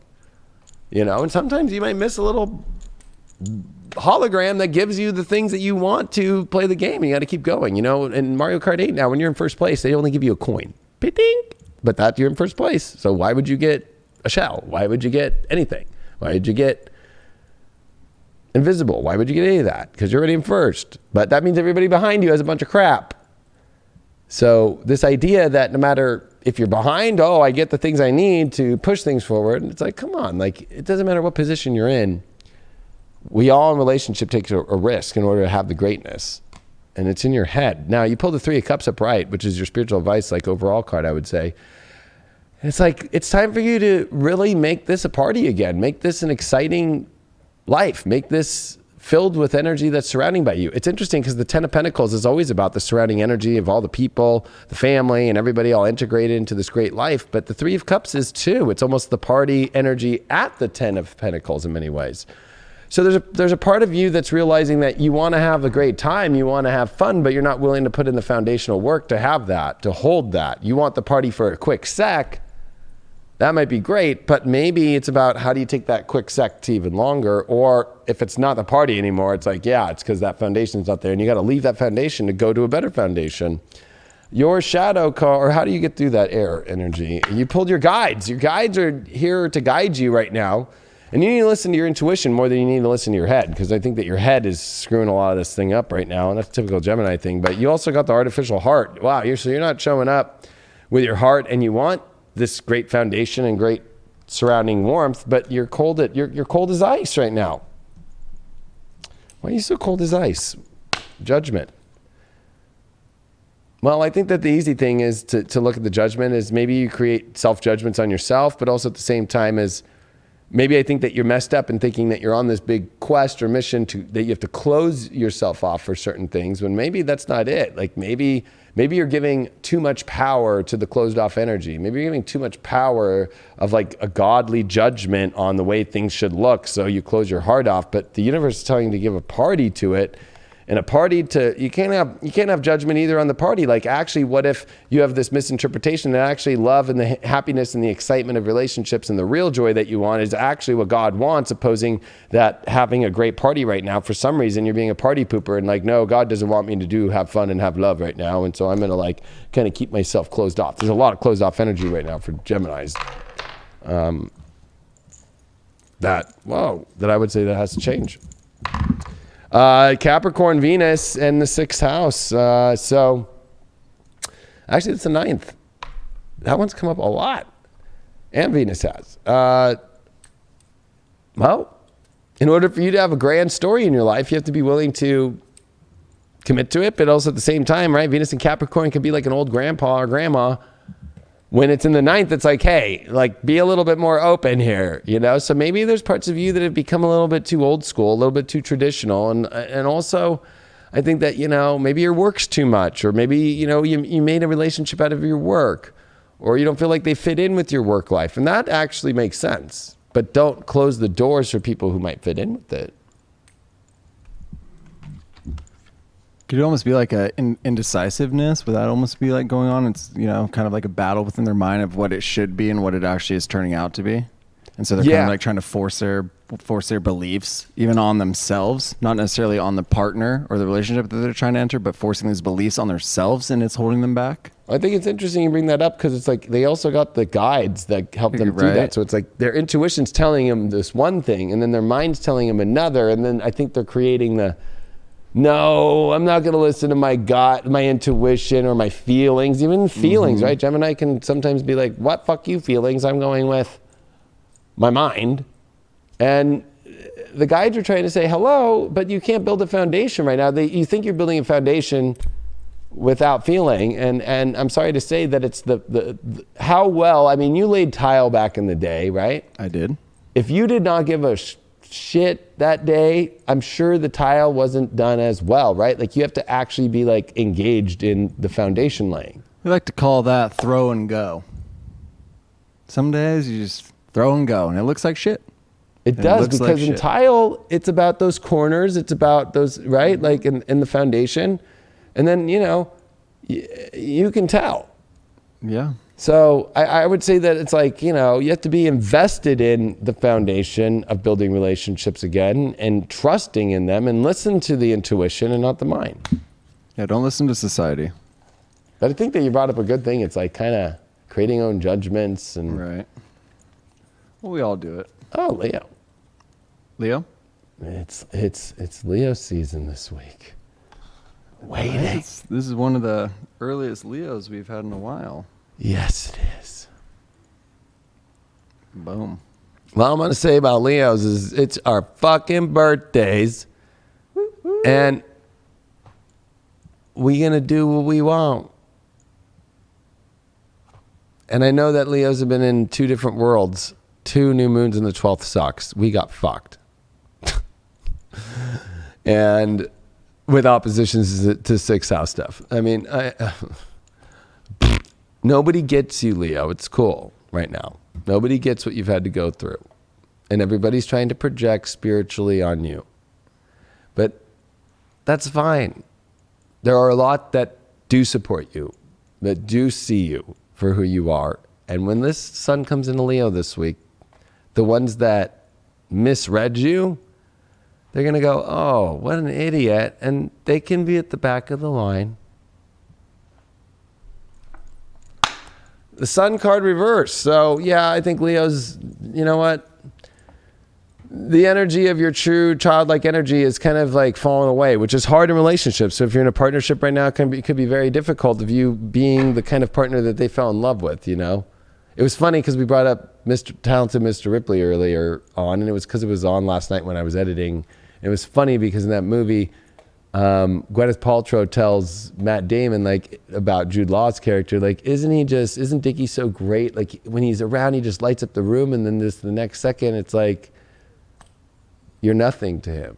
You're cold. It's like he's always on to the next thing. But that's Leos. We do that, but we don't do that, if that makes sense. Like the light has not left you, but you're just so used to feeling the heat lamp like a reptile on you that when I move the light to a different area as a Leo, doesn't mean that I don't love you or that I don't put all that energy. And I think that there's a part of this where you kind of done this thing where, you've been having to put the light back onto yourself again to find that inner child. And maybe it's caused a lot of people that don't understand you. But I think there's been a lot of unconscious things that you've been being made aware of right now this week.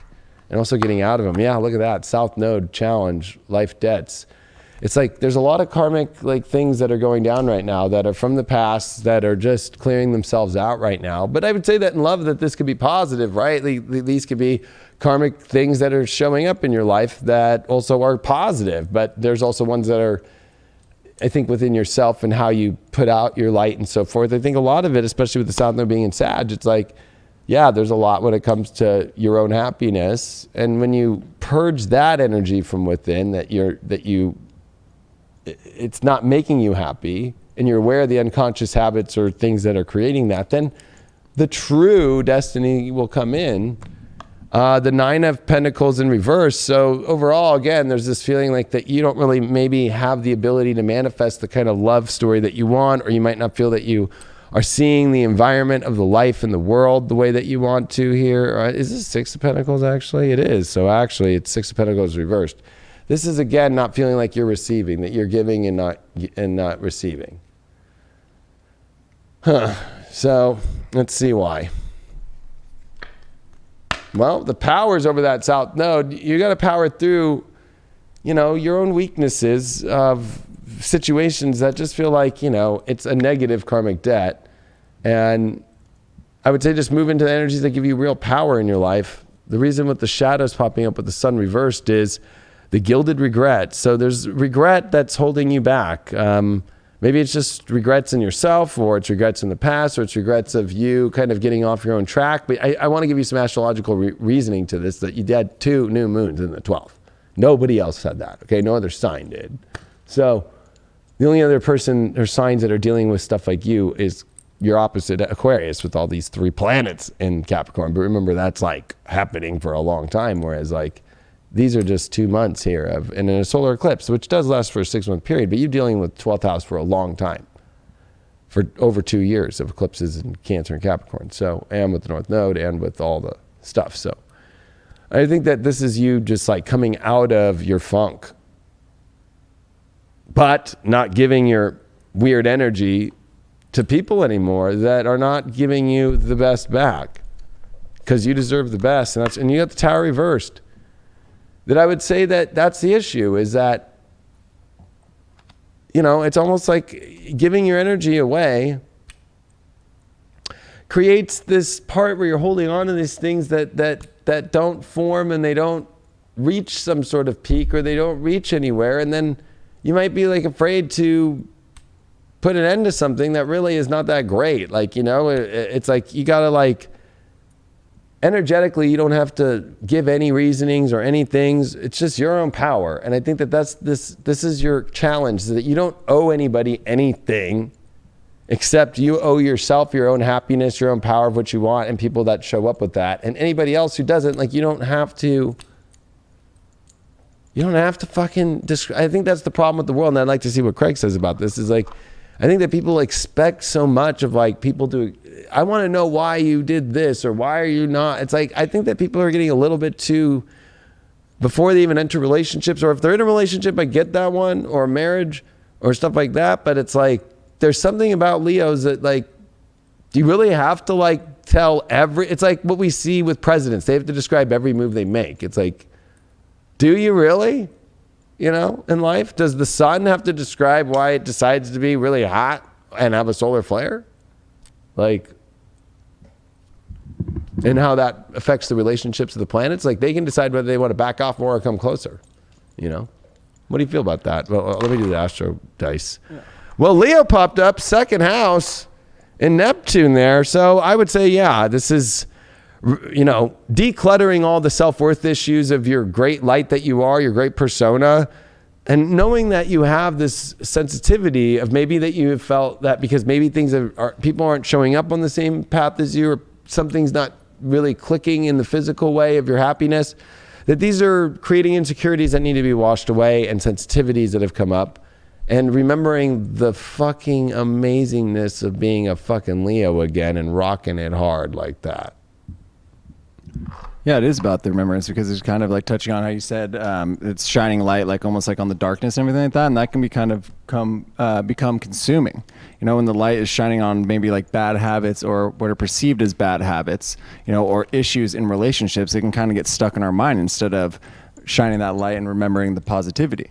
And to talk about what you were asking though, I think that it kind of comes with the times that we're in right now, that instant gratification. I have to know this about you. I have to know that about you. Instead of, we're having that progression of kind of just like the slow falling in love and finding things out. It's like now, you go on a couple dates, boom, you're now Instagram friends. That's your history that you are perceiving and that you're putting out into the world, and then they can perceive it as to how they want. They can kind of almost build up this image. Or take, for example, David or myself. I went out a few times with an individual that had seen me on here, and she had built up an idea in her mind of who I was before she ever really got to know me. Now, this is me, I'm not lying or anything like that, but I don't go around and professing love and how to do this and how to do that. I'm not just going and giving advice constantly. But she kind of had that build up in her mind that that's what I do, that that's who I am, that I'm always expressing. That's not what a Scorpio does. No. Trying to date a Scorpio as a Leo, especially, right, is very opposite, because it's like, for me, if I try to date a Scorpio girl, I'm like, do you like me? Like, and I'm sorry if you're watching this right now, you are a lovely woman, but why are they a Leo? yes. Oh, I think that there's a lot of complicated Leo Scorpio shit going on right now, because we're in times of Capricorn and the world is feeling kind of restricted, and the two signs of edge and intensity are Leo and Scorpio, so they're finding each other the most. Like, it's like, and they work out really great. I know Leo Scorpio couples that have lasted the longest. Out of the most chart readings I've done for couples that have lasted the longest, believe it or not, it's Leo Scorpios. Really weird. Does that mean we're gonna be together forever?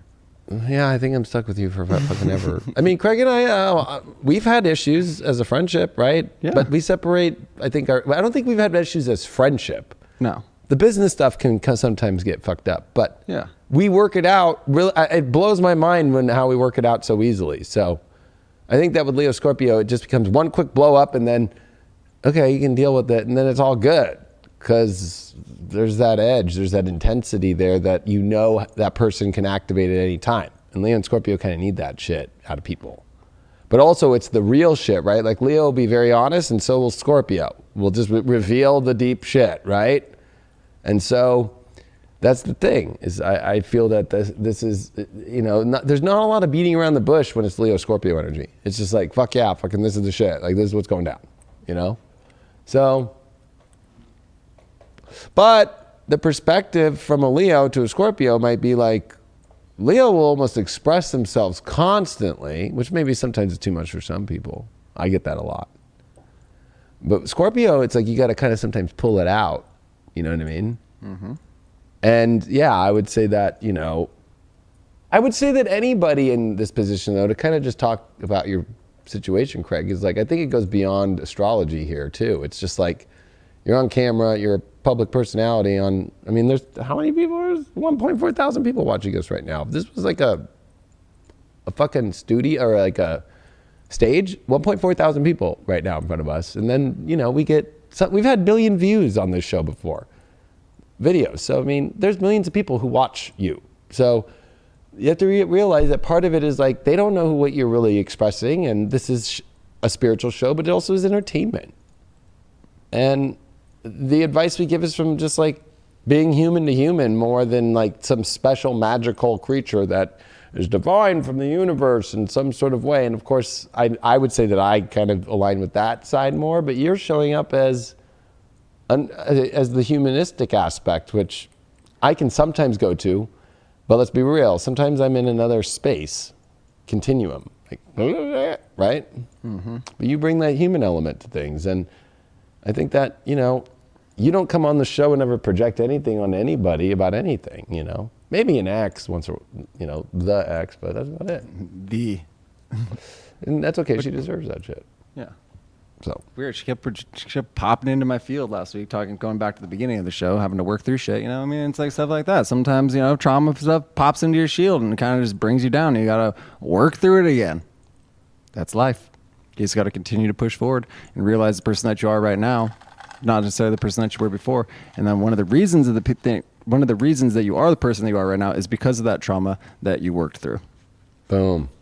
You're not going to believe it, but it's party time. Oh shit, baby. Whereas I took Craig's a like, bite oh God. beautiful little banana bread, getting ready for this Scorpio party, baby. Because there ain't no party like a Scorpio party, baby. Whoo! I know, for my birthday, am I getting that angel food cake? Maybe you are, maybe you're not. My Nana's angel food cake that she made by hand for me for my birthday as a kid, always my favorite. Maybe you are, maybe you're not. Only time will tell. You'll know. Actually, that's another thing I did this weekend. And you know what? My grandmother is a Scorpio, and I have the best relationship with my Nana. Of course, my Oma was a Libra, and she passed in April. But my Nana is still alive. She's 90. And I talked to her this weekend multiple times. I need to call her again, but it might be too late. But I've been helping my Nana out with some stuff. She's stuck in a nursing home right now. And, you can't see them. But she lives in the cool day one where she has like her own condo, like, and they all are like in their own condos. But it's still like, it's hard. And anyway, Scorpios, I love them. Scorpio, this new moon's in your 9th house. Time to look at new places. So just remember that. This Leo is about the 10th house. It's time if you want things in your life to go after them, especially Mars here in your 6th house. If you're in a really kind of same old routine and everything, this shadow that comes this weekend is like, that will stay that way unless you make some sort of adjustments and changes now.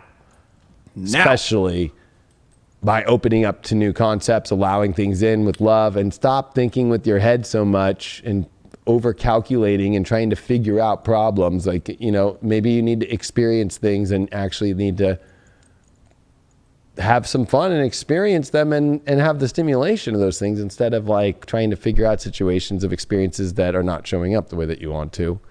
You did pull the 6 of Swords. Wow, there's a great card of moving on to you're going into a new place this week with relationships. Like maybe a place you've never been before.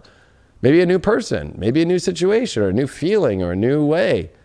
But this is definitely leaving something from the past behind and moving into, the other side of the waters, which bring you to a great new island of joy and happiness. But you have to be willing to do that. So if you're going to still stay in the same place and not be willing to get on this raft or get on, this awesome boat taking you to a better side in life and relationships right now, then you're missing out. Like the universe is guiding you. You don't even have to do much. All you have to do is just say, I'm willing to do it, show up, and bam, you're on the fucking ultimate island. You pulled the 7th house of partners. That is your challenge card. So maybe you're a little bit afraid of your relationship life, or you're unsure about where partnerships are going, and this is a challenge for you, or letting go of a partner, or figuring out a partner situation. Get on the boat to the new energy and see what happens, and don't be afraid of partnership. There's the challenge with you trying to make this some sort of challenge. Challenges bring gifts. There's a gift of relationships when you face the challenge of them. You have the 7 of Wands. It's about finding a relationship in life that fights for it as hard and gets the ultimate position as much as you do.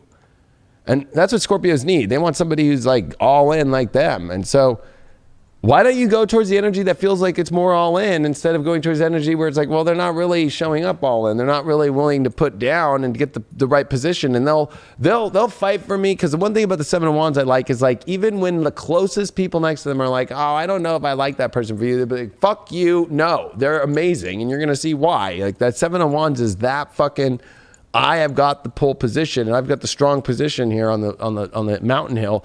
And everybody might be coming up at you, but they're willing to fight and you are willing to fight for it all that way. And if it's like this half-ass fight, Scorpio don't deal with half-ass at all, let's be honest. This issue is, look at this.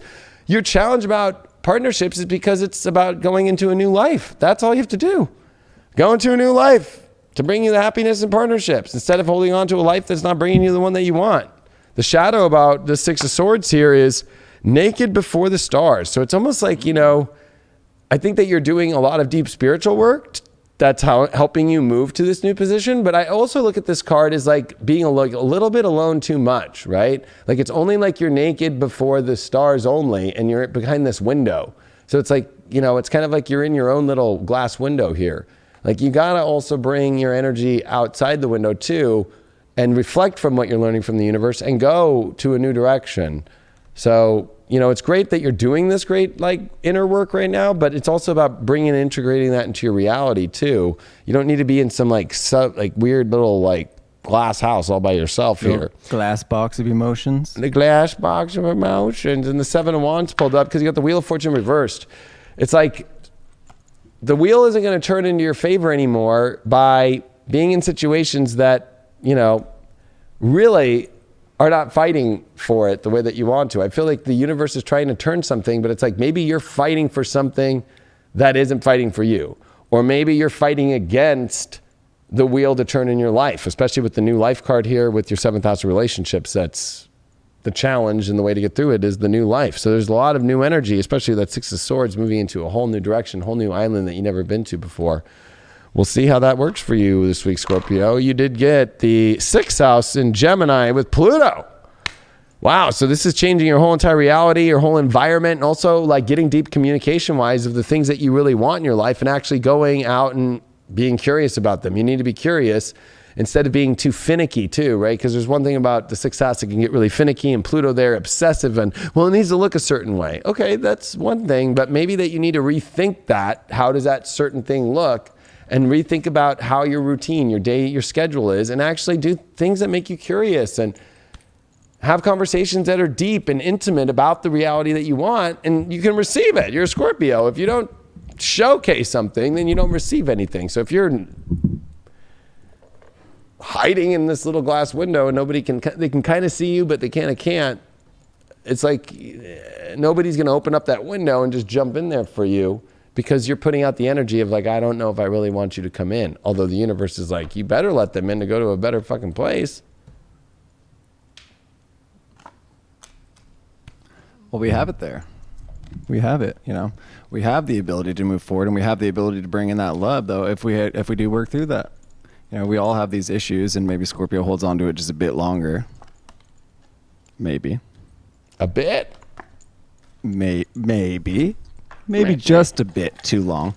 But it's that acknowledgement, you know what I mean? And that sometimes that does kind of mess us up going forward. Sometimes that does kind of put a restraint on that love coming into our life, and a possibility that there's someone sitting right in front of us that could last, you know? It's there. But if we're holding on to the past, if we're holding on to this doubt, if we're holding on to the pain, then we're never going to be able to move forward. And it is that letting go of it. That's a very great read that we have there right now. Well, and I think it's more than letting it go. With Scorpio, the only way to transmute letting go is entering to something new. Right.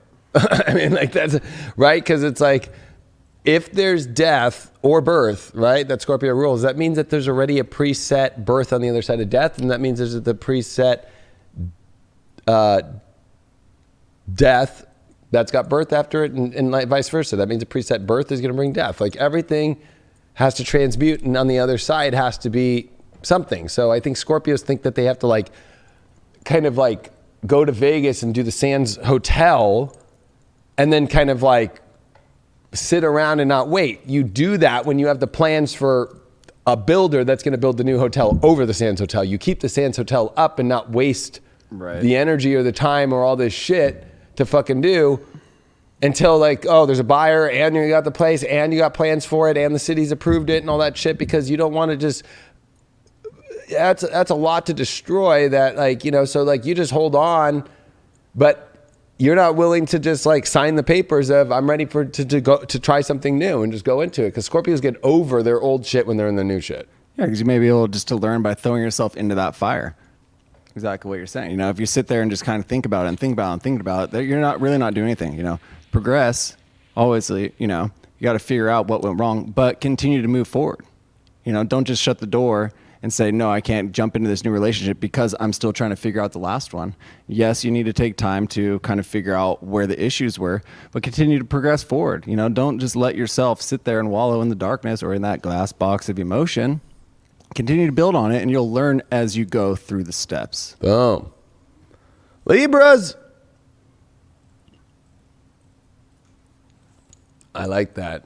You have to go through the steps to learn. Mm-hmm. I was thinking of some childhood thing of like, hooked on phonics worked for me. You gotta get hooked on phonics. Right.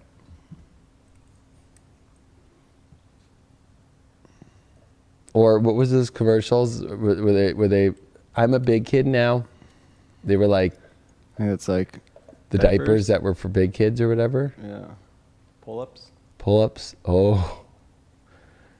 Time to put on, not pull-ups at the gym, especially with all this 6th house, which is a lot of Scorpios are obsessed with the gym or some sort of workout. 6th house shit with Chiron there to heal their stuff is through the gym or whatever, and Mars here, so it's like the gym or working out. But really, it's just putting those pull-ups on and not being afraid to pee in your pants of the new change. Like, you know, it's like the old woman in Was it Billy Madison says, if peeing in your pants is cool, consider me Miles Davis. Yeah, that's true. And if you want to take, well, that's Billy Madison, right? Yeah. I was about to say, we won't get into Adam Sandler movies at the moment. Libra, I mean, it's kind of a weird spot. The 10th house is career, and this is the second one, but there's like fate that's showing up in your life to take you into a new direction, and it's being bold enough to make the choices of the adult decisions in your life. And there's a lot of emotional stuff with this opposition to Saturn that you have to make choices about where you want to plant yourself in your life. And I would say that with Mars in your relationship house coming shadow, that will retrograde, there's some things that you need to get clear about what you're doing in your relationship life really fast here and figure it out. You need to figure out about a relationship, or you need to figure out about somebody new, or you just got to get to the point real quick here, especially with Venus in the 9th. I would say that this for you is like, you got to go through the experiences and the journeys that you want to go to and open up to them or not. And there's work involved. And the sun in the 11th house is saying that you can have an exciting new world with new energy if you're willing to make those big choices and changes. And you got the Page of Coins upright. So this is definitely the value that you see that you're offering. You're offering, your worth. You feel worthy. You feel that you can attract the great things in your life, but you have to showcase that. You have to show that, and you have to communicate. If you find somebody that's valuable, or your partner, like you want to show them, you want to change things and make it better, like you have to be willing to be that bigger person and step up there. Also, you can get good news from somebody saying, hey, I think you're attractive, or da da da. But there's definitely a lot of good energy when it comes to attraction in like a lighter sense in yourself, and confidence in yourself of being able to communicate that. Your challenge is the solar eclipse card of revolution. So massive change at the biggest level is your challenge. You're afraid of going through a complete revolution in your life. It's a solar eclipse energy, and the solar eclipse energies definitely are so impactful. They like change the whole entire chapters of your life. That's a challenge. Like you got the confidence now. Come on, it's like Libra risings, like Libra moons. Like there's this fear of change. But you've got to do it in order to get what already is the greatness and the confidence and the beauty within yourself, and that others see within you. But why block that? Or why not just finally allow that transformation, that true change to happen in such a big way? Wow, you pulled the Page of Swords. You got 2 pages upright, mental and physical.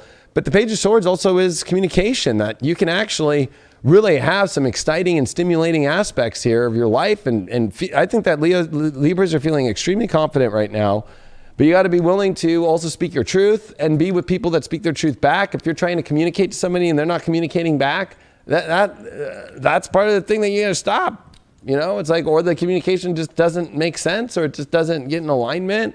Similar energies of physical values and values of life and communication is important, and this is a big revolution for you. The way that you can get through this easier is you're protected through this change. It's almost like all angles are protecting you to go through the change. It's like the change that you have God protecting you on every angle, instead of feeling like, well, God won't help me if I go through this change. It's like, oh yeah, God's got your back. You're protected in every way. There's nothing to trip out upon. You got your shadow card as your blinded to pain.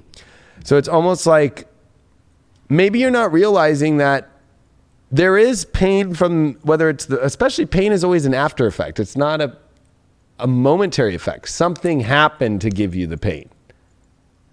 So it's like, with the positive energies that you have of your value, or what you want to showcase, or what somebody's showcasing to you, you might be projecting the pain onto people that you don't want to. And I would say that, this is going to be something in your life to be like, maybe you weren't aware that the pain was causing you to not feel attractive, or to not be confident in what you say or speak.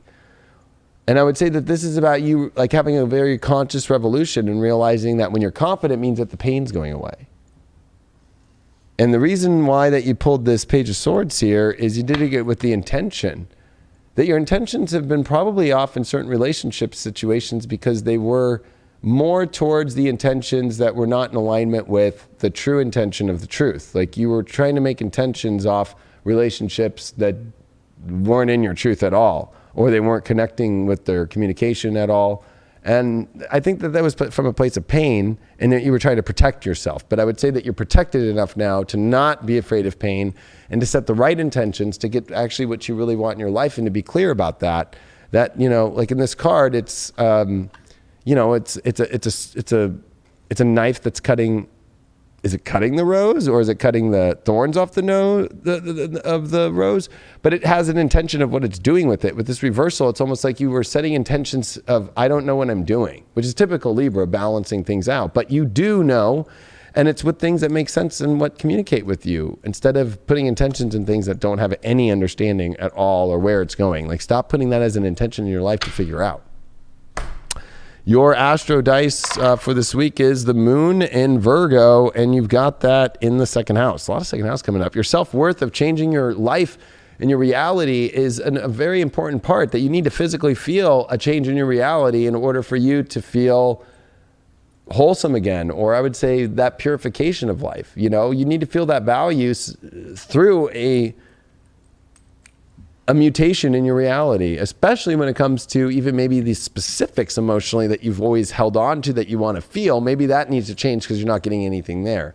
So it's like, this is a week to where you actually change the way that you feel, you change the way that your reality looks, and you hold on to things that have a new purified state because they actually feel good, opposed to things that used to feel good that brought you so much pain and you're still trying to purify through that. Like, you can't purify pain through staying in the same situations. You can only purify it by changing the situations. So, Right, there's almost like a sense of like people pleasing, you know, when in all reality, Libra, you should be pleasing yourself. yeah, I think it's both ways. Like, people Yeah. can people please and then please themselves by people pleasing, Yeah. or they change their whole life's course and actions based off somebody that's not even giving a fuck. That one happens a lot. Libras get caught up in that one a lot. Like, Right. Well, and then you get down that road, you know, and you're just continuing, because then people start to expect that out of you. When in the beginning, if you would have just said, no, I'm doing it this way, then they would know that you're going to stand your ground and you're not going to go for that BS. But if you just continue to like let whatever the relationship, or let them kind of put their ideas onto you, then it's just going to dilute you. It's going to dilute your message and your soul as a whole. So... yeah, because Libras can get caught up too in like situations somebody asks about, and then they're like, okay. Right. And then they get, it's like, how did I end up in a relationship? Like, I didn't want that at the beginning. Or they get engaged to, and then it's like, I mean, I think some things are off, but I really wanted the intention of being engaged, so I'm going to take that anyway. So that's the pleasing of oneself, of more of the person, but the idea of being married. Like, all my girlfriends are getting married, so I'm going to get married. Mm-hmm. And then just like taking somebody on and then just being like, oh, fuck. And I think that Libras are kind of having to work that shit out right now. And that you still have time before you go into the hanging chad of Mars. Yes. The recount. Self first is not selfish. That's true. And Aries, speaking of Mars. Remember, we are giving away a free subscription, unlimited, lifetime, that however long High Vibe exists, to anybody right now that on Instagram, on their story, puts up a screenshot of the show or screenshot of highvibe.tv or any, you know, or yourself, but you're like promoting High Vibe in some sort of way. You should tag Deep Love Tarot also, so we know specifically that it was an individual watching this and not just someone that happened to be sharing it. Right? Oh, see, Scorpio's smart, giving me some of the good truth. Yeah, like if you do put Deep Love Tarot on there, or watch Deep Love Tarot, and put at High Vibe TV, which is down here, the Instagram. And if you even do that with my name on it, I'll pick it too. But we're trying to promote the High Vibe Instagram. By the way, it's been growing a lot, and there's awesome posts that you can get every day for free. It's awesome. But we're giving away that, and spiritual dance music's following this after these last like 4 signs. So we have 5 total. Yeah. All right. So Aries, you know, double new moon, your personal life and your relationships is something that you got to confront in order to get where you want to go with your career life and your long-term goals. Your goals will go farther the more that you fix your personal life. I know that sounds opposite, but that's what's going down. The good news is the sun comes into Leo to light up your heart this week and for the next month at least, and give you some confidence and courage and to go have fun again in your life. And maybe you were just missing some of the fun in your life, and that's why you were in kind of a weird emotional space. But if you're not having fun and you also don't have fun with your partner, or you're not having fun and that's not attracting partners, maybe it's not that fun what you're doing in your life. So big questions there, especially Venus still in the third and Gemini, and with Mars, then your ruling planet coming in shadow this weekend. You just gotta get everything that you really want in your life to the point about relationships and what you want, because if you don't make adjustments now, then you're gonna have to make long adjustments for the rest of this year.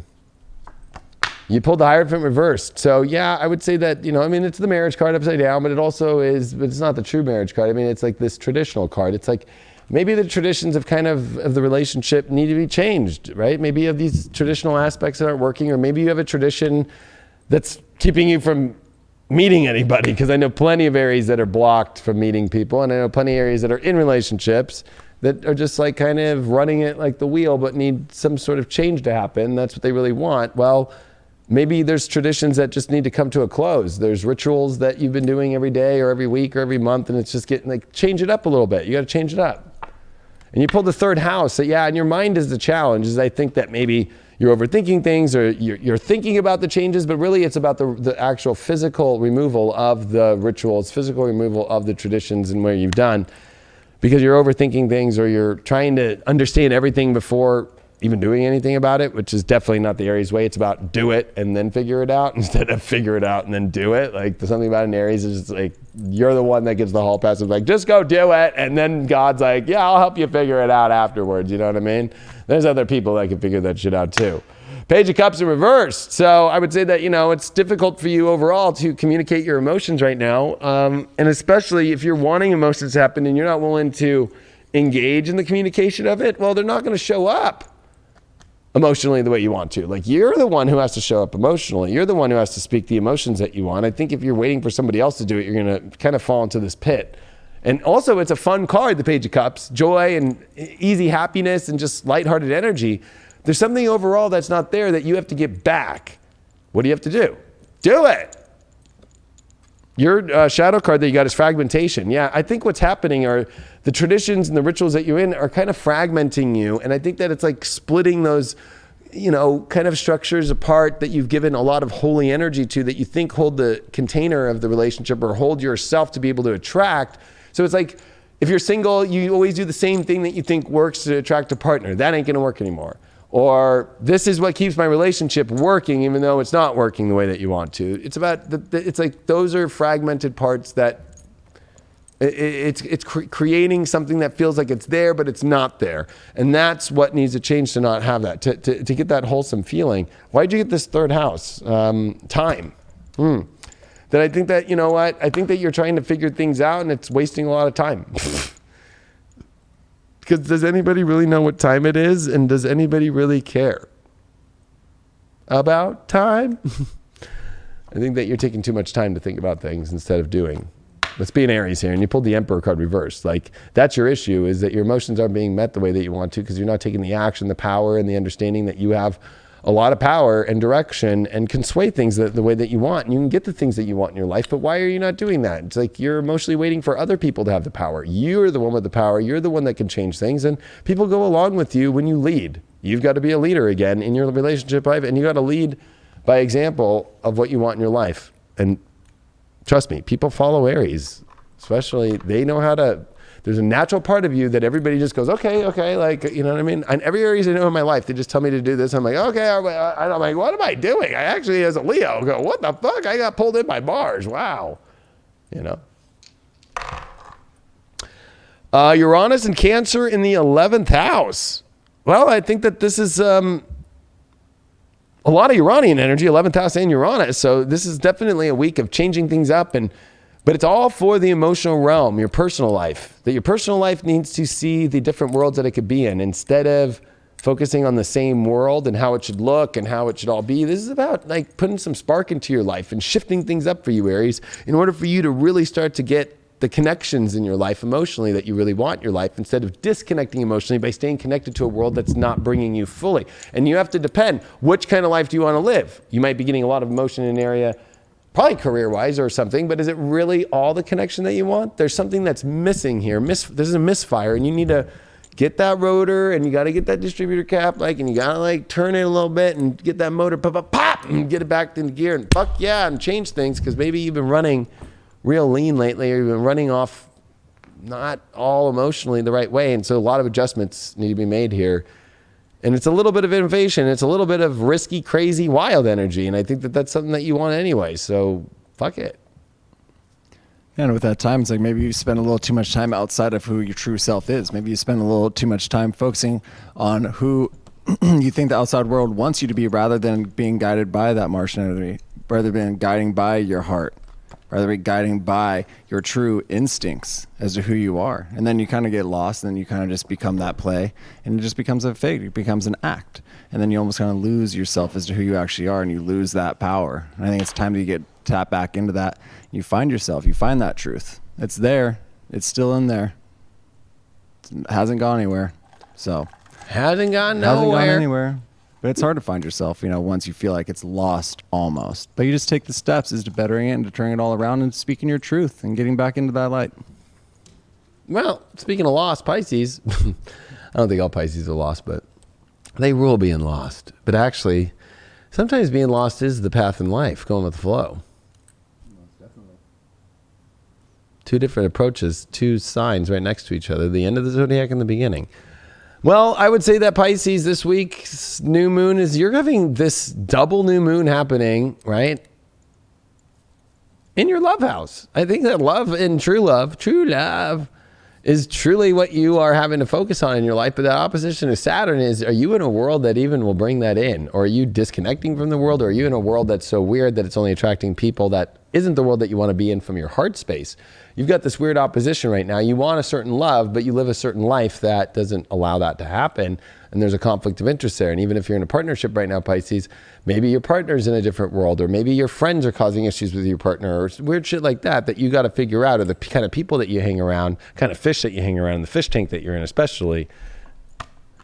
Depends on a lot of things. You pulled the Two of Cups up, right? This is the energy of truly soulmate energy, emotions, meaning. So you got one of the best cards this week for love. But I think that the big question is are the emotions on the same table? The good thing is not reversed. So I would say that, it's like you can be very clear in understanding it, but that doesn't mean that it's just positive. It means like you'll know for sure this week if it's true love or if it's not true love. You did pull as your challenge the Sag card. So it's like you almost are trying to say that you don't understand, that you can't see. But I think that this is a denial. I would say that having a challenge of Sag is like I'm playing the denial card. Like, well, I don't know. Like, I still need to understand more. It's like, no, you understand a lot. You see, you feel, you're intuitive. And you know exactly if things are in alignment right now and if they're not. And if they're not, then you got to make some sort of like, well, let me go find what is, and let me not be afraid to adventure into a different place or a different position or a different energy. Because there's a fear of the expansion into a different place in your life here, especially with relationships or even in your own personal life that affects your relationships. You pull the Ace of Swords in reversed here. This is definitely a fear of starting from this new, stimulated, exciting new space. Ace of Swords, definitely the sword that brings clarity into our life. So I think that you're clear, but you're unclear. And I think that you're emotionally clear, but you're mentally creating a lot of things that are unclear and fogging out the true emotional clarity. It's almost like because you're afraid to maybe accept that the emotions aren't fully there, or you're afraid to accept the emotions are there. So it's like, but there's a lot of fear of having to go in that fish tank or switch fish tanks or be in love, or, there's a lot of fear here that is all mentally based instead of just jamming through it, starting from a fresh space and going on the adventure of awesome love that you could have. Interesting that you pulled that card, those cards. You pulled the affluence card. So especially with the Sag card, it's like, having a higher quality of energy and the affluence of life, is the better part of things, right? It's more affluent to be in something that's better and much more higher vibrational and much more higher quality. And there's something about it where it's like, come on, Pisces, are you going to still stay with the same old shit that's not that high vibrationally good for you? Whether you're single or whether you're in a relationship or whether you don't date, like maybe that's not that. And it's always, I'll be honest with you, it's whenever I see this card, it's like you almost want somebody of affluence in your life. So are you feeling like you as an individual, since this is a Two of Cups, want to feel a relationship with somebody who's more in a level of where you want to be in life, but you're with somebody in their affluence? And I'm not saying that there's affluences that are better, but the effect of the affluence they make on life, like, is that the same life that you want to be in creating? an influx of energy with, or is it not? That's a question. Your shadow card came as, ooh, this one's one of the worst ones, I feel. Peaceful among the thorns. It's like, you know what? Even though maybe the emotions might not fully be there, or even if they are there fully, there's something so off here. You know, it's like, I'm okay even though it's in a dangerous place and it's not the place I truly want to be. There's something about Pisces being in places that they don't want to be.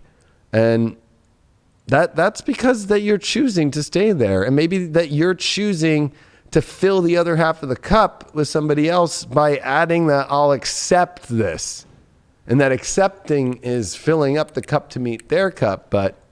Or maybe your partner is doing that to you. Like, you know, like maybe they're not that fully happy. There's going to be some crazy truth that's going to come out of this week, especially because that Ace of Swords is reversed, meaning you have to get to the truth to get to the higher realm and to the new energy of truth. But there's a denial there. And the card that you picked with that one is the Temperance card, the beauty of life, the beauty that this nature and this universe flows. We were talking about the flow earlier, and there's something about the flow that's off because you're too afraid to look at the truth of where the flow is off. And I would say that it's building, whether you want to call it affluence or you want to call it giving a lot of energy to some, you know, giving more meaning to something that is not as meaningful. And because it's not in the best place, or not in the best position for you. Especially that's what the astrology is saying too, right? Like, Taurus, 6th house moon. Yeah, that's a life that needs to feel what you need to feel and feel better with, and you have to make the adjustments and changes in order to make that better. Of course, small adjustments go big once you make the adjustments, but there's a part of you where I think that you've been nitpicking at small things when the moon in Taurus needs to feel the whole goodness, right? It'd be like if somebody said, yeah, give me a back massage right now, and they like just kind of poked on your back. It's like, no, I want the whole massage. It's like, are you willing to put in the whole massage and do the whole reality change that's going to be better for you emotionally? Or are you just more invested in, let me just keep trying to make small adjustments and hope for big results? I think that that's something that with the moon in Taurus doesn't really get unless it actually does kaplunk the full integration of a whole system. You just don't like, if, you know, I remember when like I used to be a salesman. So I remember when Salesforce came out, you know, it's like some companies would always be like, no, we still write it on paper. And then some companies were like, you know what? No, we're using Salesforce. We're using this really cool system. Like you can, all your customers and then the managers know and everybody knows. Like you either go all the way with implementing the better system of your reality of your love life, or you can't just be like, well, we'll kind of get the system and we'll just put in one person and we'll just kind of play with it. It's like, no. You either go to the whole system or you stay on that system. And that's where I think that you're at in your life right now. Yeah, because sometimes an implosion needs to happen. Sometimes you need to completely rewrite the system and fix everything all at once and kind of let it fall into place as it's going, as you're saying, boop, nope, gone. Yes, take this. But it's almost like you're not able to waste that time either. You know, we've spoken about time multiple times on this. Time. Yeah. It's not on your side. It's not. Because so you need to make the changes. You need to does actually just anybody go really and do know it. what time it is? And does anybody Right. really care about time? Yep. Chicago might have had some secret that we all didn't know that's embedded in the back of a lot of our minds. Maybe not some millennials. They might not know who Chicago is, but Cancer. I've always loved that song. I don't know. Chicago's got a bunch of great Chicago's got a tunes. bunch of great songs. Yeah. Like you can't deny that there was a unique vibe about that band that sounded like They're nobody almost else. a little underrated. So underrated, and nobody sounds like them. Like they have, like you hear Chicago, you're like, whoa! It almost like puts you in a time warp capsule of like their own world. That's like, I imagine sitting in like a bar like Cheers, but like that's better than Cheers, if that makes sense. Right. I don't know. And like the ultimate place to hang out, and like feels very community, that song too. All those songs, like there's I don't know. The way that they recorded that shit was just mind blowing. Well, it's a mind blowing time for Cancers. 2 new moons in your sign. You got to make some choices about what you want in your life, especially with love in opposition to Saturn. You got to make big choices here. And I know that's not simple, but good luck to you, Cancer. I'm not going to give you much more than that, except that the sun's coming in Leo, and you better remember that you have value and you have worth, and the time is ticking, especially when it comes to, are you sure you're on the right track in your life with Mars getting ready to come shadow and with Venus here in the 12th house? Is it in alignment with your spiritual path? You better wake up, because this sun in Leo is going to wake you up to your ultimate value. And remember, like, are you really getting the best that you got? And are you really all sexy? And Cancers themselves have to really, if they're single, like, you know, be willing to, okay, you want certain things out of relationships, but do you put out that energy fully? You know, sometimes Cancers expect a lot, but don't, and then they wonder why they don't get it. It's like, well, you have to also hold the energy emotionally of that vibe, you know. Well, you got the death card. Woo! Yeah. Okay, Cancers. I was feeling it. And I know it's some of your birthdays here, especially if you're born here on the 20th, 21st, and 22nd. Happy birthday to Cancers. There are Cancers like Philip Seymour Hoffman. He was born on my birthday, July 23rd, but he's a Cancer. And God rest his soul, he did commit suicide from heroin overdose. But are you overdosing on love and it's not really doing the right thing is a big question. Are you ready to pull the plug before, you know, this could be parts of yourself. This could be a person. But there's definitely, the universe is trying to move you on to something. And I think that you're going to have to get really deep and you're going to have to get to that truth this week. Why is it saying that? Well, you're not getting your fortune. That's why. It's not increasing your life. In many ways also as well, it could be at a place to where, you know, you're not aligning fully, because the part of fortune means that it's part of the ascendant and the sun and the moon. But you have to realize it's the moon's part. So, you know, there's something about you emotionally not feeling the increase in the fortune and in your physical world that you know, something's off there and you can't deny it. You cannot not face the truth. It's almost like having somebody dying right next to you and trying to say like they're not dying, you know. There's a look of death. And it's a weird look. You can tell when it's about to happen. And there's something that's trying to show you that this week, and that might be a little eerie. You got the Page of Pentacles reversed. This is not seeing your own worth and value correctly, and almost like trying to cover up or trying to, what would be the term when you try and like help somebody see, it's almost like fools. You're fooling other people. Like, oh no, that person, no, they're great for me, or this is great, but really you don't feel that it's, huh? A little fool's gold?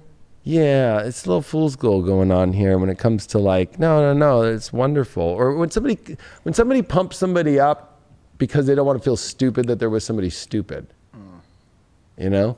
Or it's just like somebody who's not doing that great right now.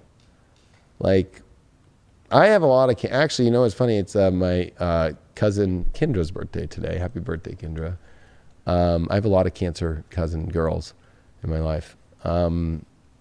But, you know, life is a crazy thing. I think that Cancers are at a place to where, you know, it's crazy times. Cancer risings, you know. Well, let's see what this says. How do you get to this part of fortune issue? Well, courage. The courage to actually have the real fortune that you want in your life to increase your life. I think that there's a part of you that's afraid to electrify the courage in yourself to actually have fortune and increase your life. It's like trying to electrify what is not bringing you fortune has already been gone after too much. Your death card that you picked shadow-wise is, wow, you picked the revenge card. Well, I think Cancer's got this card with a devil card recently. It kind of is popping up a lot. I would just say that with the death card there, it's like pissed off that it's not working. And so like, it's almost like, hey, you know what? The forces that are bringing the truth of the realness, it's almost like you're pissed at that. But you should be like more like, you can't get revenge on the universe. You can't get revenge on the truth, because you're going to miss out on what the beauty and the gift is on the other side that you don't even know. And with this Page of Pentacles in reverse, you pulled the death card again. Oh my God. I don't know how many times the universe is going to try and tell the Cancers here that there is, death is transformation. So I'm not going to say that it has to end, but let's be real. This is a double new moon. This is opposed your Saturn. This is in your seventh house with Jupiter and Pluto. You're never going to see this big amount of relationship energy in your life again. So this is the time of your life to make the adjustments, even though it feels like the worst time, because everything is the worst time when the universe wants Cancers to change things. It's always the worst time, or it's impossible. But the truth is that's where you thrive. And this is the death of you not getting the best that you can have in your mind, and even being looked at too, or you're not being appreciated fully. Moon in the seventh house in Cancer. Oh, this is an emotional week for you about your relationship life, and needing to balance it out, and also needing to connect to the emotions of the relationships that really make sense and really are the real deal. And instead of hanging on things emotionally, this is about justifying things, and where you need to, make clear understandings of both sides, but at the same time, there has to be a verdict. So the emotional verdict has to come to fruition, especially with Mars coming into shadow by this weekend. Yeah, that courage, I think, definitely rings true. Have the courage to implement change. Have the courage to show yourself. Have the courage to say, this shit ain't working anymore, or I'm in love with you, and let's fucking take this to the next step. The courage goes on both sides. You have the courage to walk away, and you have the courage to grow also. But you have to actually make that educated decision, that heartfelt decision, that universal decision, if it's time, and which one you need to go with. Yeah, and death card always brings up underlying issues, right? Yeah, big time. They talk about that a lot right now with CV, right? The underlying issues.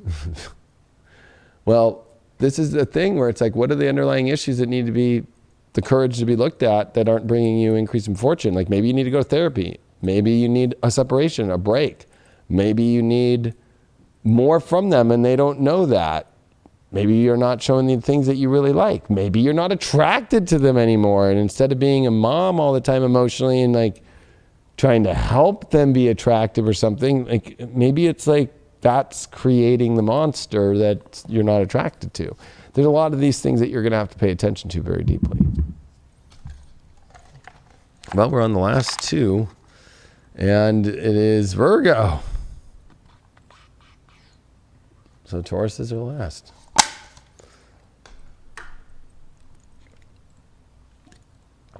And don't forget, we got spiritual dance music, and we are giving away a free lifetime of High Vibe TV subscription. If you go to the Instagram on highvibe.tv, make a story with Deep Love Tarot, whether you screenshot this video or you make up your own thing and tag High Vibe TV, we are going to set up spiritual dance music right after this, and right at the beginning of the show, I will announce it.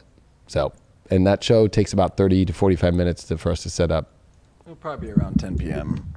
Pacific. Yeah, maybe. So, I don't know. We're on the last two. So, Virgos, I mean, you get a double second chance, especially when it comes to the world that you want to live, that's going to bring you the excitement and happiness. But are you really happy? Saturn's in opposition to this new moon, and it is in your love house. And Jupiter and Pluto are here. The Jupiter-Neptune thing with your relationship life and your love life actually has a lot of good doorways for you. I just think that this is you knowing how to make yourself happier in your own life, connecting to the world that you want to. And I think it's a great time for Virgos to find love, or to, in your love relationships, work on situations and heal things and fix things. But with Mars going ready to come into shadow by the end of the weekend, like, you got to make your big strides of change or get deeper and get to the point of the intensity that you want, because it could kind of feel kind of not as intense if you're afraid of intensity too. Like, you kind of have to get to, is this it? Or is it, like you have to get all Scorpio. You got it. You pulled the Queen of Swords in reverse. So yeah, you're not clear on the intentions and where you're going right now. And I think that's a problem. Or you're beating around the bush and then you feel kind of stupid because you actually want something, but you kind of communicated it, or you pull back the communication. Like, that's not cool, right? Like, it's like, oh, well, I kind of want to do this, but no, wait, hold on. I don't know. I shouldn't have said that. Or I'm not really clear on what I want to do. So it's like you're finding ways to form structures of communication that's not very strong and not very directed And you really think your love life's going to go on when you're in that place? Your challenge card is the first house. That, yeah, there's something about you having challenges with your own self, or maybe it even could be, your identity, your ego, your physical look, the body. Look at how many cards dropped for Virgos right there. Gee, Christmas. Not even using that deck right now. But I would say that it's almost like your whole entire identification of self is falling in some sort of way. You're not stepping into your wants, your needs, and you're too afraid to go for it, with especially Mars 8th house, but with Queen of Swords in reverse. You're not going in the direction of what you want in your life, or maybe you don't feel like you deserve it, you don't think you're good enough for it, or you don't. Remember, the ascendant rules not only, the physical appearance, but it rules the vitality of your life and even your health. Like, are you maybe having health issues, or you maybe not feeling the vitality because you're not truly and embodied in the identification of who you are and what you want in your life and the direction of where that is? You did pull. That's another 6 of Swords, and this one's reversed. So it's almost like, it's like maybe it's not time to just like go jump to the other side. That's better. Maybe that's the issue. Maybe I'm going to say this. I think it's this. I think that you think that the grass is already green the way that things are, but you keep looking at the grass on the other side and you're like, well, it's greener, but let me just keep saying that this grass is green right here.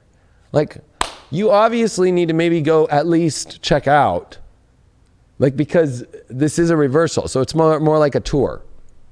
Like, go on a tour around the new island that you could go to in your life and see how it smells, see how it feels, jump in the ocean and be like, hey, actually, I do, it is greener over here.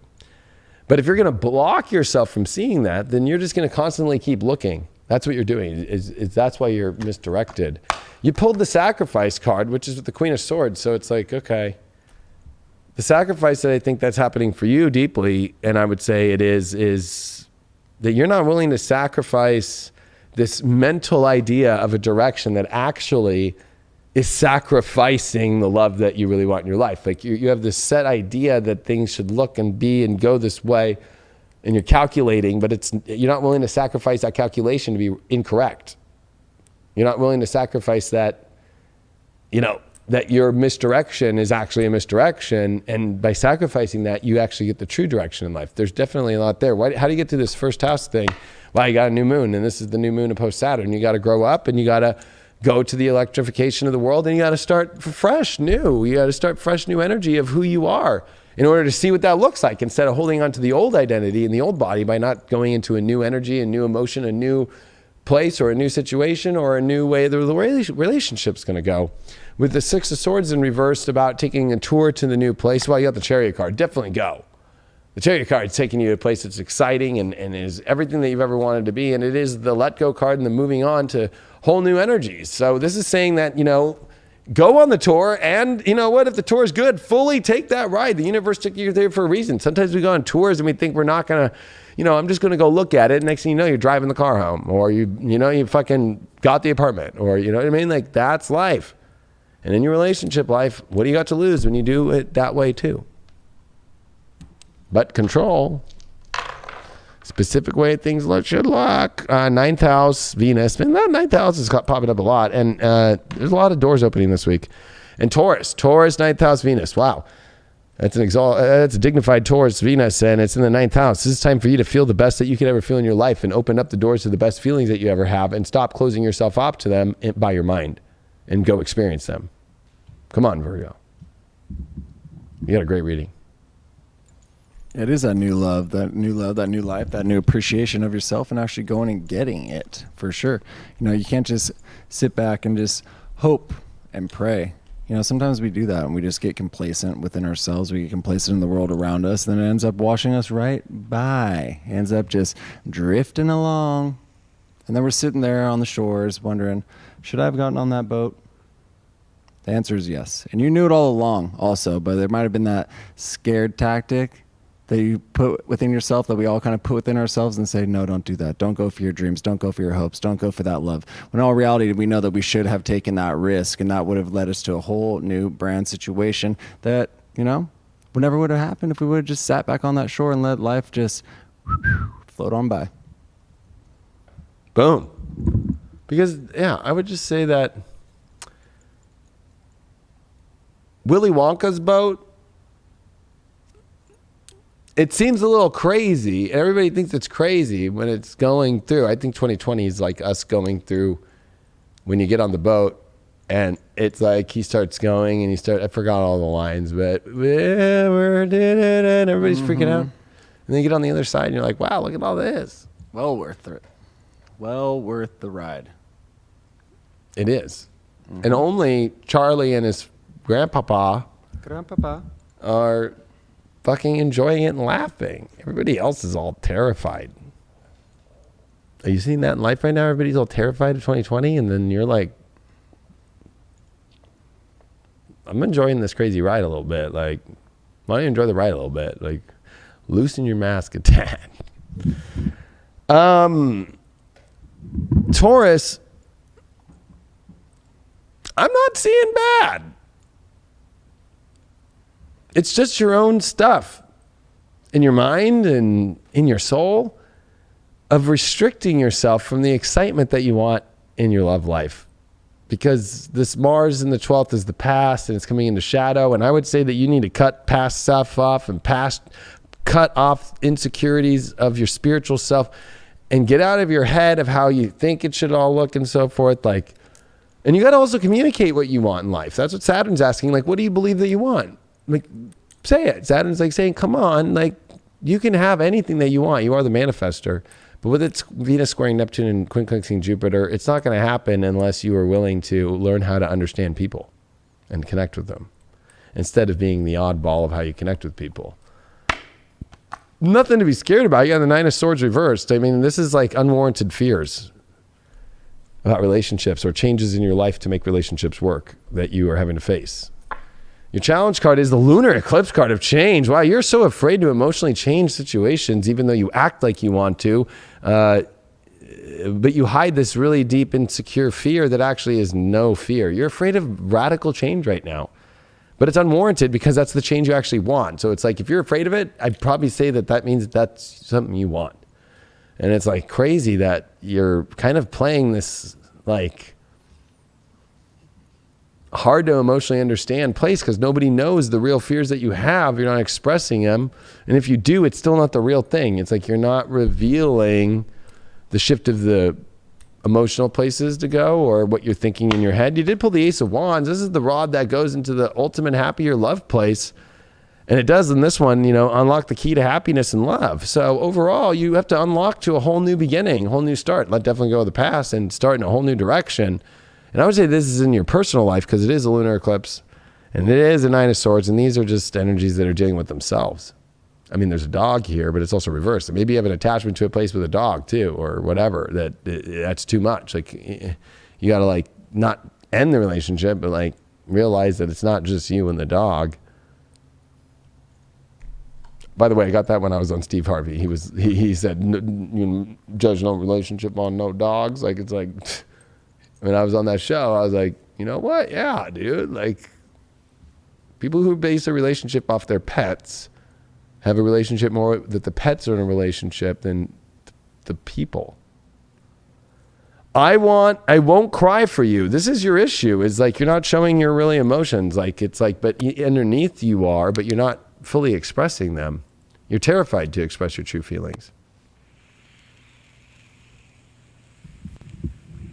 You know, fear can be the greatest catalyst for change in your life, so they need to kind of use that fear. Yeah, or it's like, you know, especially I would say like, or you feel like others aren't wanting to do that, but that's again your own insecurity and your own fears. So it's like more that I think you're afraid to really express your feelings because it comes off to us like as an outsider to a Taurus right now, like, oh, I won't cry for you. It's like, oh, damn. But also we won't cry for you because you're not expressing your feelings. And then that's how you feel. And then we don't feel like we're going to cry for you because guess what? Like, you're not showing your feelings or you're not expressing yourself. So there's definitely some self-expression things that are an issue here. The way you get through this lunar eclipse change fear is gratitude. Have gratitude for the change that's trying to come into your life because things are definitely not going the way that you want to. Whenever I see the lunar eclipse card, that's definitely when the universe is having divine intervention of emotional change of your personal life. And you should have gratitude for that. Have gratitude that change is offered to you, but why are you blocking it? Why are you not showing the emotion to it? Why are you so afraid of it? especially relationship-wise, right? That's what this whole show's about. You got the Ace of Wands here as the last card. Why? Let's see. This is the ultimate key to hold, to unlock, and the rod of destiny, of happiness and love. And you got it with greed, money. This is the first time we pulled this card. Wow. Money, money, money, money. Money, money, money, money. Locked in money. Chained to money. But it might not be that, right? It could be your own greed of your own values of how you want things to look. And you'll only do it if it's that one way. I'm not saying that's a bad thing, but how much is that working for you? To help Taurus this out, we're going to pull one more card.